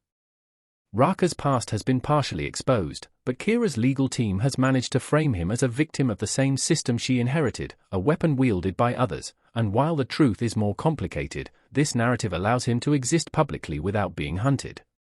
He will never be fully free. There are still shadows in his past that could rise up at any moment, but for now, he is allowed to stand in the light, to run his little coffee shop with a new name on the sign, to wait for Kira to walk through the door at the end of her workday. The final shot of the film is one of those perfect visual poems that great directors seem to find instinctively. Kira entering the coffee shop just as the afternoon light is turning golden, Raka looking up from the counter where he is wiping down a mug, and their eyes meeting with a warmth that feels earned, that feels like it has been paid for in blood and tears and 100 small acts of courage. She walks toward him, and he walks toward her, and they meet in the middle of the empty shop, and the camera slowly pulls back through the window, framing them as silhouettes against the light, together in their small, hard-won piece. The music swells, not to a crescendo but to a gentle, hopeful refrain, and the screen fades to black on the image of them simply standing close, no kiss, no embrace, just proximity, just the radical act of being present with another person after everything. The audience reaction to Cinta dan Peluru, untuknya has been polarizing in the best possible way, with some viewers championing it as a new classic of Indonesian cinema and others critiquing its indulgence in melodrama and its occasionally uneven pacing. The romance between Raka and Kira has inspired an outpouring of fan content, from artwork to analysis videos to passionate debates about whether their relationship is healthy, whether trauma bonding under such extreme circumstances can ever lead to genuine partnership, and these conversations are exactly what a film like this should spark, because it refuses to give easy answers. It asks us to sit with discomfort, to love characters who have done terrible things, to root for a happiness that is built on a foundation of bones. Critics have noted the film's ambition in blending genres, its refusal to be just an action movie or just a romance or just a corporate thriller, and while that ambition occasionally leads to tonal shifts that feel jarring, the overall effect is of a film that trusts its audience to follow it through multiple registers of emotion. The performances have been almost universally praised, with the leads displaying chemistry that feels lived in and specific, never relying on generic attraction but building a connection through countless small, character-revealing moments. The action choreography has drawn comparisons to the best of the global scene, but with a distinctly Indonesian flavor, grounded in practicality and desperation rather than superhuman grace. Thematically, the film has been dissected for its commentary on inherited guilt, on the moral compromises of capitalism, on the way violence perpetuates itself through generations unless someone makes the painful choice to stop the cycle, and these are not subtexts buried beneath the surface but central concerns woven into the fabric of every scene. Some have criticized the film for romanticizing its assassin protagonist too much, for asking us to forgive him too easily, but I would argue that the film does not ask for forgiveness so much as understanding, and that is a crucial distinction. Raka does not get off easy. He carries his past with him in every scene, in the way he flinches at certain sounds, in the nightmares we glimpse through fragmentary shots, in his persistent belief that he does not deserve Kira's love even as he accepts it. The film's position seems to be that redemption is not a destination but a process, not a single heroic act but 1,000 small choices to be better, to protect rather than destroy, to stay when running would be easier. In terms of its place in the broader landscape of 2025 cinema, Cinta dan Peluru, untuknya represents a maturation of the Indonesian action genre, a willingness to invest as heavily in character and theme as in spectacle, and it arrives at a moment when global audiences are increasingly hungry for stories from outside the Hollywood ecosystem. Stories that feel rooted in specific cultures while exploring universal human experiences. The film's success, both critically and at the box office, suggests that there is a significant audience for this kind of ambitious, emotionally complex genre filmmaking, and I hope it paves the way for more projects that refuse to choose between heart and adrenaline. For me personally, watching this film was a reminder of why I fell in love with cinema in the first place, of the way a great movie can make you feel things you did not know you needed to feel, can hold up a mirror to your own experiences of love and loss and the terrifying vulnerability of letting someone truly see you. Raka and Kira are not just characters on a screen, they are archetypes resonating with something primal, the damaged protector and the brilliant survivor, finding in each other a reason to keep fighting when everything else has fallen away. Their story is specific to the world the film creates, to the neon-drenched streets and glass towers of Jakarta, to the tangled web of corporate corruption and criminal underworlds, but it is also achingly universal, a story about what happens when two people who have been burned by life decide to risk getting burned again because the alternative, a life lived in defensive isolation, is worse. So my final word on Cinta dan Peluru, untuknya is this: it is a film that earns its title, that delivers on the promise of love and bullets in equal measure, that understands the weight of both and refuses to treat either as trivial. It is imperfect, yes, there are scenes that could have been tighter, revelations that feel slightly rushed, moments where the score tries too hard to tell us what to feel, but imperfection is part of its charm, part of its humanity. It is a film made with passion and care by people who clearly believe in the story they are telling, and that belief is contagious. It pulls you in and holds you there and does not let go even after the credits have rolled and you are sitting in the dark, processing everything you have just experienced. If you are someone who loves action movies but wishes they would dig deeper into the emotional lives of their characters, if you are someone who loves romance but craves stakes higher than a misunderstanding at a coffee shop, if you are someone who believes that even the most broken among us deserve a chance at love, then this is the film for you. Go in expecting to be thrilled and moved, to have your heart raced and then shattered and then carefully, tenderly put back together, and I promise you, Cinta dan Peluru, untuknya will deliver on every single one of those expectations and then some, leaving you, like Raka and Kira themselves, changed by the experience, scarred but hopeful, ready to face whatever comes next as long as you do not have to face it alone. And what deepens my connection to Cinta dan Peluru, untuknya the more I sit with it is how, underneath the gunfights and the sexy premise of a CEO and an ex-assassin sharing a house, it becomes this surprisingly layered meditation on what safety really means, and who gets to feel safe in a world built on invisible violence. So if we slow things down and really peel back the layers of this movie, there is even more to appreciate than what you feel on that first adrenaline-soaked watch. Because on a rewatch you start seeing all these tiny decisions from the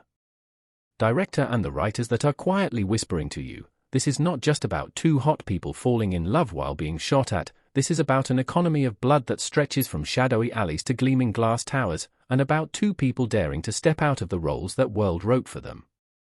One of the motifs that keeps popping up, almost like a heartbeat, is the idea of home, and it sounds simple, but pay attention to how the film treats spaces. At the beginning, Raka's coffee shop feels like a sanctuary, Kira's penthouse feels like a fortress, and yet as the story unfolds, those meanings slowly invert, twist, and overlap until you realize that the only time either of them actually looks at peace is when they are in a space they have remade together, not spaces they inherited from old lives. The camera is almost obsessive about doors and thresholds. We constantly see Raka standing in doorways, half in, half out, like he is never fully allowing himself to claim a room, never sitting on a couch without keeping one foot on the floor, never taking his holster off unless the door is firmly locked. And it is such a subtle but powerful visual way to show how someone who has spent their whole life on alert doesn't just magically relax because you change the setting. There is that early scene, the first night he moves into Kira's home, that plays almost entirely without dialogue, and I love how quietly devastating it is. She has cleared out a guest room for him, everything is neat, impersonal, hotel-like, the kind of room you give to someone you expect will pass through your life quickly, but when she leaves him alone, the camera lingers as he slowly circles the space, his gaze cataloguing every window, every potential entry point, his hands running along the edges of the wardrobe as if checking for hidden compartments, and then he does something incredibly telling. He drags the bed a few centimeters so its headboard faces the door, not the window, making sure that if anyone comes in, he will be between the intruder and whoever is behind him, even if there is no one there yet. It is like his muscle memory refuses to accept that he could one day share this space with someone in a normal, domestic way. He is still living in the geometry of combat, not the geometry of comfort. Kira, watching from the hallway, sees this, and you can see on her face that it is the first time she fully understands what it means to invite someone like him into her world, that he is not just a shield, he is a human being who does not remember what it is like to sleep without a weapon within reach.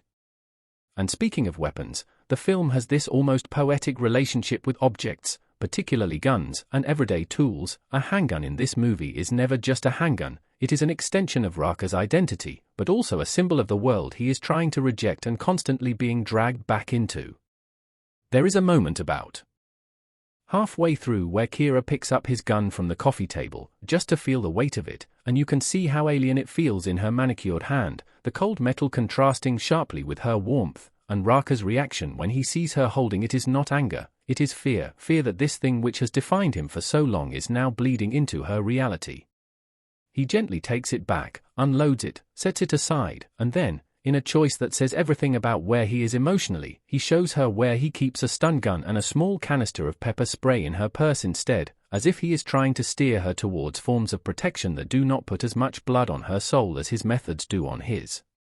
But of course, the film does not let her stay on the fringes of violence forever. In order to truly understand what he carries, she has to step inside that world. And what is so affecting about the way the movie handles that transition is that it never treats her first kill, when it eventually comes, as some empowering cinematic punchline. Instead, it is terrifying, chaotic, and afterwards she is not standing over the body with a cool one-liner, she is on the bathroom floor, hands shaking, vomiting, repeating "I had no choice" like a mantra, and Raka is there, for once utterly useless with his fists, because this is a fight he cannot punch his way out of. All he can do is sit outside the closed door, back to the wall, listening to her sobs, his own eyes wet, knowing exactly what has just been taken from her and how there is no way to give it back. When she finally lets him in, the way he kneels and quietly wipes the blood spatter from her cheek, like someone handling a sacred object, is one of the most tender, heartbreaking gestures in the whole film, and it says so much about how their relationship has shifted from a transactional bodyguard-client arrangement into something messier and infinitely more intimate. Something else the movie does so well is exploring masculinity through Raka without ever stopping the plot to lecture you, you just feel it in the way people react to him. Throughout the film, other men project fantasies onto him, former underworld contacts lionize him as this legendary predator, security staff at Kira's company either resent him for showing them up or idolize him like a walking action figure, and even the villains talk about him in this almost mythic tone, like he is some unstoppable force of nature they now have to reckon with. But the Raka we actually see up close is often just tired, bone-deep tired, and in private, almost gentle to a fault. There is this quietly devastating contrast between how the world expects him to be invincible and how he actually flinches around kindness, like when Kira's assistant brings him homemade food and casually asks if he has anyone waiting for him at home, and he freezes for a heartbeat too long before answering no. The camera stays on his face for just a second, and you see all the ghosts in that hesitation. The film interrogates this fantasy of the perfect killer by showing the cost of being that person, the way it isolates you, the way it turns your body into a tool long after your soul is begging to retire. One of my favorite small touches is that Raka has chronic pain. You see him quietly stretching in the mornings, massaging an old bullet wound when no one is looking, wincing as he climbs stairs after a fight, and this sounds like a minor detail, but it makes such a difference. He is not a superhero. He is a man whose body has been used up by a system that no longer cares if he lives or dies, and that feeds directly into his arc of finally choosing to live for something, and someone, beyond his usefulness as a weapon. Kira, on the other hand, gives us a very specific portrait of modern female power in a Southeast Asian context, which is something the film handles with a lot more nuance than a more generic Western movie might. She is a CEO, yes, she is tough, she is sharp, but she is also constantly navigating layers of cultural expectation that tell her to be polite, to be accommodating, to be grateful for being allowed in the room at all. You see it in those boardroom scenes where older men interrupt her mid-sentence, where her ideas are repeated back to her as if they were someone else's, and she has perfected this deadly, gracious smile that she uses like a blade, calling out their condescension with a single slightly raised eyebrow while never giving them the satisfaction of seeing her lose control.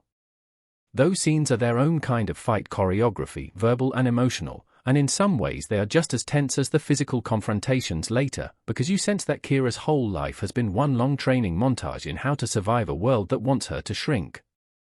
That is why it is so satisfying, not just on a plot level but on a thematic one, to see her refuse to shrink when the threats turn lethal. Instead of running away, she insists on staying at the head of the company, on holding press conferences, on looking the public in the eye and acknowledging the corruption she has unearthed within her own business, even as it paints a bigger target on her back. There is a sequence toward the end where she goes on live television, fully aware that the people trying to kill her now control many of the channels of information around her, and she uses that platform not to clear her own name, but to expose the network that funded both her success and Raka's past missions, naming names, calling out the faceless investors and politicians who have profited from the blood spilled off-screen. It is an incredibly risky move, narratively and for her character, and the film doesn't sugarcoat the consequences. Her stock plummets, her allies vanish, and physically, the number of enemies she and Raka have to fight in the final act doubles. But what she gains is something she never had before: moral clarity. For the first time in her life, she is not just moving numbers on a screen, she is drawing a line and saying, "This far and no further. I will not let my success rest on the bones of people like your victims, Raka, not if I can help it." That line of hers, delivered in a quiet moment when she and Raka are sitting in the dark after a power outage, is one that sticks with me. We can't change where the money came from, but we can change where it goes. It becomes almost the thesis of the film's attempt at redemption. It is not about pretending the past didn't happen, it is about redirecting the flow of harm, about using whatever tools you have, even if they were forged in violence, to build something that might, in some small way, balance the scale. On a storytelling craft level, another thing I really appreciate is how the movie uses repetition and echoing images to trace the characters' emotional journeys, and if you re-watch it with that in mind, you start noticing patterns everywhere. That parking garage where Kira is first attacked becomes a recurring location in their relationship, but every time they return to it, the dynamics are slightly different. The first visit, she is alone, isolated, vulnerable, saved only by a stranger she barely knows. Later, they are there together, investigating, watching security footage, and the way they move through the space, side by side, shows how their partnership has evolved. By the time we get to the last time we see that garage, near the end of the film, they walk through it not shivering with fear but with this quiet, grounded awareness, like they have reclaimed it from being the site of trauma to being just another place in the city, stripped of its power in their minds.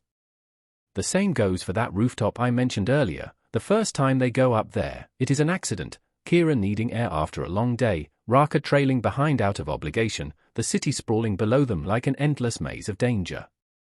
The second time, after a brutal near miss, it becomes a confessional, a place where they strip away their masks and talk about guilt and numbness. The third time, in the epilogue, it is almost domestic, with a small table, a couple of mismatched chairs, 2 cups of coffee, and the sun rising instead of setting, and you can almost feel the film whispering to you that time doesn't heal everything, but it can dull the edges if you let yourself keep coming back to the same places with new intentions. And that dog, I have to talk about the dog, because if you have seen the film, you know that Kira's tiny, yappy Pomeranian Corgi mix ends up being an emotional anchor far beyond comic relief. At first, the dog is scared of Raka, barking at his boots, hiding behind Kira's legs, and Raka, clearly not used to dealing with anything this soft and unpredictable, kind of stiffens and gives the dog this wary look, as if it might explode. But as the movie goes on, there are all these delightful little cutaways where the dog is following him around the house, mimicking his movements, trying to climb onto the couch beside him while he cleans his gun, and eventually, after a particularly rough day, Raka sits down on the floor and the dog just barrels into his lap, licking his hands, completely unconcerned with his scars or his reputation. There is something almost thematically perfect about this tiny creature, utterly defenseless, deciding that the most dangerous man in the room is his safest place, and Raka's first instinct is to freeze, to look around like he expects someone to yank the dog away, telling him he is not allowed to have this small, uncomplicated affection. No one does, of course, and the moment he tentatively scratches the dog behind the ears, you see a version of him that no one else in the movie will ever see in quite the same way, this brief flash of pure, unguarded softness. Little things like that are what make this movie feel so rich, because it understands that love often seeps in through the cracks we don't even notice, a dog curled at your feet, a shared cup of tea, the way someone says your name like it is not an accusation. On the filmmaking side, we have to talk about the director's handling of tension, because beyond all the themes and character work, this is still a thriller, and a thriller lives or dies on how it builds and releases suspense. What Cinta dan Peluru, untuknya does, which I admire a lot, is that it rarely relies on jump scares or cheap shocks. Instead, it cultivates dread through careful staging and pacing. Watch how many scenes begin in relative quiet, with mundane activities, brushing teeth, answering emails, taking out the trash, only for the camera to drift to a slightly off angle, maybe lingering too long on a hallway, or a reflection in a window, and you start to feel your muscles tense up even before anything actually happens. The sound design amplifies this, with small sounds suddenly foregrounded, a creaking step, a distant motorcycle backfiring, the hum of a refrigerator, all taking on an ominous tone when you are primed to expect violence. Then, when the actual attacks come, they are often over quickly, but not in a way that feels anticlimactic. Rather, they feel like inevitable collisions that the film has been slowly steering you toward from the moment a scene begins. That quiet, humming pause I mentioned earlier becomes a recognizable signature, so that by the time you are in the final act, even a shot of someone just standing in a doorway can make your heart pound because you have learned the movie's language. That is smart direction, and it is one of the reasons the film feels so immersive. It's not just about the spectacle of gunfights, it's about how the world feels dangerous even when everything looks normal, which mirrors Raka's inner state beautifully. The editing is impressively restrained as well. In an era where a lot of action cinema leans on hyperactive cutting, this movie often lets things breathe. In hand-to-hand fights, you get just enough cuts to keep the energy high, but not so many that you lose the geography of the scene. The final confrontation on the skyscraper skeleton is a great example. We always know where Raka and Kira are in relation to the people trying to kill them. We feel the distance between floors, the vertigo of open air, the risk of every jump, every slip, and that makes the sequence tense not just because of who might die, but because you are physically feeling the environment with them. And when the film pulls back from that chaos and drops into a long, unbroken shot, like the one where Raka walks, bloody and exhausted, down a half-lit corridor toward the person who orchestrated both his and Kira's pain, you feel the weight of every step, the way his whole life has been narrowed down to this single, terrible choice. The choice itself, again without spoiling specifics, is filmed in a way that withholds the visceral payoff some audience members might be craving, and I think that is a deliberate, admirable risk. Instead of reveling in revenge, the camera focuses on faces, on eyes, on the flicker of doubt and mercy and rage crossing Raka's features, making us confront the humanity on both sides of the gun. It is slower, more contemplative than the genre usually allows in those climactic moments, and some people might find that frustrating, but to me, it is exactly what elevates the movie beyond just another cool action flick. It dares to prioritize inner conflict over outer catharsis, and in doing so, it sticks with you in a way a bloodbath never could. In terms of influence and intertextuality, you can definitely feel the film having conversations with other works in the genre, both Indonesian and international. There are nods to the bone-crunching realism of earlier Indonesian action films, obviously, in the close-quarters combat and the way the fights feel like they actually hurt, but there is also a softer, more romantic DNA in here that reminds me of certain Korean dramas and Hong Kong films where gangsters and assassins fall in love with ordinary people and are forced to confront their own monstrosity. But what keeps Cinta dan Peluru, untuknya from feeling derivative is how it grounds those tropes in the specific textures of Jakarta and contemporary Indonesian society.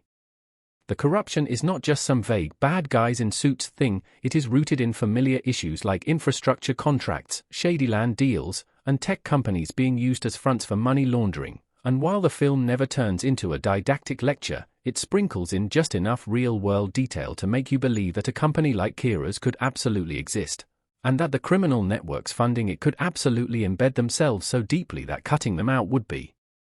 like trying to remove a tumor without killing the patient. That is why Kira's choices feel so consequential. She is not just fighting bad guys, she is fighting systemic rot, and the film is honest about how messy and incomplete that victory will always be. And on a more emotional level, there is also something deeply Indonesian about the way family, obligation, and community are depicted here. The film does not give Raka a tidy found family subplot where everything is wrapped up in a group hug, but it does show how his isolation is both self-imposed and culturally unusual. People keep offering him little gestures of inclusion, from the coffee shop regular inviting him to a neighborhood barbecue, to Kira's staff slowly, cautiously including him in office banter, and every time, he half steps back, unsure how to exist as anything other than a shadow. Kira's journey is the opposite. She starts in a world of constant social interaction, networking, meetings, media appearances, yet she is emotionally isolated, and over the course of the film, she learns how to let down her guard not just with Raka, but with the people she leads, sharing the burdens instead of carrying them alone. That parallel is one of the reasons their romance feels so earned. they are moving toward each other from opposite directions, each learning something fundamental the other already knows, and when they finally meet in the middle, it feels less like a fireworks explosion and more like a click, something slotting into place that you have been waiting for without realizing it. Audience reactions to the film have reflected that emotional resonance in a big way. Beyond the usual fan edits and shipping wars, you see people sharing really personal stories about how Raka's guilt or Kira's struggle with inherited corruption touched something in their own lives. I have seen comments from people who grew up in families connected to dubious businesses, talking about how Kira's horror at discovering her father's legacy mirrored their own complicated feelings, how the film gave them a kind of catharsis in seeing a character choose to confront that instead of quietly benefiting from it. I have also seen ex-soldiers, ex-gang members, or just people haunted by their own past mistakes resonating deeply with Raka's struggle to believe he deserves anything good after what he has done, and it is powerful to see a piece of genre entertainment create space for that kind of reflection. That is not to say everyone experienced it that deeply. Some folks just came away saying, "That was a badass movie and Raka is hot," and that is perfectly valid too. But the fact that the film supports both readings, surface-level enjoyment and deeper introspection, is a sign of good storytelling. If we talk about flaws, because no film is without them, the one area where I think Cinta dan Peluru, untuknya stumbles slightly is in fully fleshing out the villain's personal arc. We do get glimpses of their backstory and motivations, how they came from nothing, how they learned early on that power is more reliable than love, how they believe, in a twisted way, that they and Kira are the same, but there are moments where I wished the film had pushed just a bit further into making them feel as complex as our leads. They are compelling, yes, and their calm menace works really well on screen, but when you have protagonists this richly drawn, the contrast can make the antagonist feel just a hair too archetypal. That said, there is one scene between the villain and Raka, near the end, where they sit across from each other in a half-ruined office, rubble all around, and the villain offers Raka a chance to come back, to slip into his old life as if nothing has changed, promising him money, safety, anonymity, and what strikes me in that moment is not the offer itself but how intimately this person knows Raka's wounds. They talk about the mission that broke him, the collateral damage that made him quit, not with cruelty, but almost with a warped kind of empathy, like they are saying, "I get why you ran, but you and I both know that out there, no one will ever understand you like I do." It is a chilling reflection of toxic relationships in real life, where the person who has hurt you the most tries to convince you that they are the only one who can truly accept you, and the film stages that conversation in such a way that you almost see the appeal, which makes Raka's refusal all the more powerful. It is not just about rejecting a job, it is about rejecting a worldview that tells him he is nothing but his violence. Coming back to the romance, because honestly, that is the core of why people will remember this movie, I want to talk about how refreshingly adult it feels, not in the sense of explicit content, although the film does not shy away from sensuality when it matters, but in the sense that these are two grown, damaged people navigating attraction with all the baggage that entails. There is a late-night kitchen scene, after a day that has gone terribly wrong, where they both end up unable to sleep, drifting to the fridge at the same time for water, and the atmosphere is so thick with things unsaid you could cut it with a knife.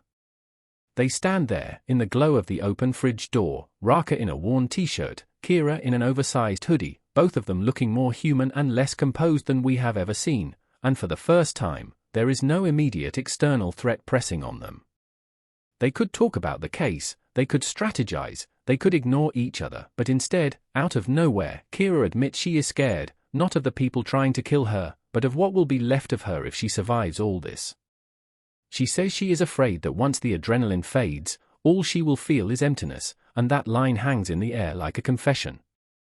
Raka, who has lived in that emptiness for years, looks at her with this mixture of recognition and sorrow, and he doesn't launch into a speech, he doesn't say, "Don't worry, I'll protect you," he just steps a little closer and, after a heartbeat's hesitation, reaches past her to close the fridge, plunging them into soft darkness where only the faint light from the city filters in, and in that shadowed half-light, he says the simplest, most honest thing he can: "If you're empty, then we'll fill it with something else." It is such an awkward, imperfect sentence, but because it comes from him, it lands like poetry, and Kira laughs, this small, broken laugh, and then, very slowly, they lean in and rest their foreheads together, not kissing yet, just letting themselves share the same shaky breath. Moments like that are why the eventual kiss, when it does come, feels earned. The film takes its time, lets them circle around each other emotionally, bump into each other's defenses, retreat, advance, until finally, after one particularly harrowing near-death experience, the dam breaks not in a dramatically choreographed shot in the rain, but in a hospital corridor, of all places, where Raka, bandaged and exhausted, thinks Kira might have died in an explosion, and when he sees her alive, walking toward him, all composure gone, he just crumples. There is no suave move, no witty line. He stumbles, grabs onto her like he is drowning, and the kiss that follows is messy, tear-streaked, desperate, the kind of kiss where you can feel two people clinging to the fact that they are still here, still breathing. It is raw, and the camera does not romanticize it with spinning angles or swelling violins. It stays close, intimate. Almost uncomfortably so, letting us feel the tremor in his hands and the way her fingers curl into the back of his hospital gown like she is afraid he will disappear if she lets go. That is the turning point where their relationship stops being something they can deny or hide behind professional roles, and the consequences of that choice ripple through everything that follows. From a thematic standpoint, one of the most interesting questions the film raises is, what do we owe to the people we were before? Raka spends a lot of the movie trying to atone in a very linear way, do enough good things, save enough lives, protect Kira well enough, and maybe, in his mind, he will reach some invisible ledger balance where he no longer has to hate himself. Kira, meanwhile, initially approaches her family legacy the same way: investigate, expose, divest, rebuild, and maybe the stain will wash out. But as events spiral and the body count rises, they both are forced to confront a more uncomfortable truth: some harm cannot be undone, only acknowledged, and the people who were hurt by their past actions or by their father's decisions are not going to get a neat closure just because our protagonists have learned their lessons. There is a quiet, almost throwaway subplot with a side character whose brother was killed years ago in one of the operations Raka was a part of, and when this character learns who Raka really is, there is a confrontation that I expected to go in a relatively straightforward direction, either a dramatic forgiveness or an attempted revenge, but the film sidesteps that. Instead, the man listens to Raka's halting apology, looks him in the eye, and says, "I don't forgive you. But I'm glad you're not still doing it." That line hits like a punch, because it refuses to let Raka off the hook while still acknowledging that change matters, and the ambiguous, uneasy truce that follows between them feels far more truthful than any tidy reconciliation would have. It is moments like that, scattered throughout, that give the narrative its moral weight. The film is constantly pushing against the temptation to turn Raka into a pure hero, insisting instead on keeping him human, flawed, trying. In the same vein, Kira's attempts to redirect her company's resources toward more ethical projects are met not with universal praise but with resistance, skepticism, and lawsuits, and the epilogue shows us that her road to building something better is going to be long and lonely, even with Raka at her side. But there is a hope in that, too, a sense that doing the right thing is valuable even when it does not fix everything, even when no one claps for you. Emotionally, that is where the movie leaves me, in a space of tender, unresolved hope. It does not tell you, love conquers all, violence is redeemed, capitalism is cured. It tells you, love and violence exist side by side, and sometimes, if you are brave enough to look at who you have been and who you might become, you can choose to lean a little harder toward love, even if your hands are still shaking. For a film so steeped in blood and bullets, that is a remarkably gentle, almost vulnerable conclusion, and it is part of why this story has stayed with so many people. You walk out of it not just buzzing from the action, but thinking about the people in your own life you might be keeping at arm's length because you are afraid they will see the worst parts of you, and maybe, just maybe, feeling a little more willing to let them in. And that, more than any slick fight choreography or twisty plot, is the mark of a story that matters. It makes you feel more alive, more aware of the fragile, dangerous, beautiful connections that make all this chaos worth enduring. It makes you believe, at least for a little while, that even a man like Raka, the strongest killer who ever lived, can learn to put down his gun at the end of the day, sit at a kitchen table with the woman he almost lost, and say, with a voice that still shakes but no longer runs, "I'm here. I'm not going anywhere, and mean it. And if you're still here with me, still thinking about that last shot of them stuck in traffic instead of riding off into some mystical sunset, it's probably because something in this movie got under your skin the way it did under mine. So I want to go even deeper into the layers of Cinta dan Peluru, untuknya, because the more you replay certain scenes in your mind, the more you realize how deliberately they were constructed, how much of what hits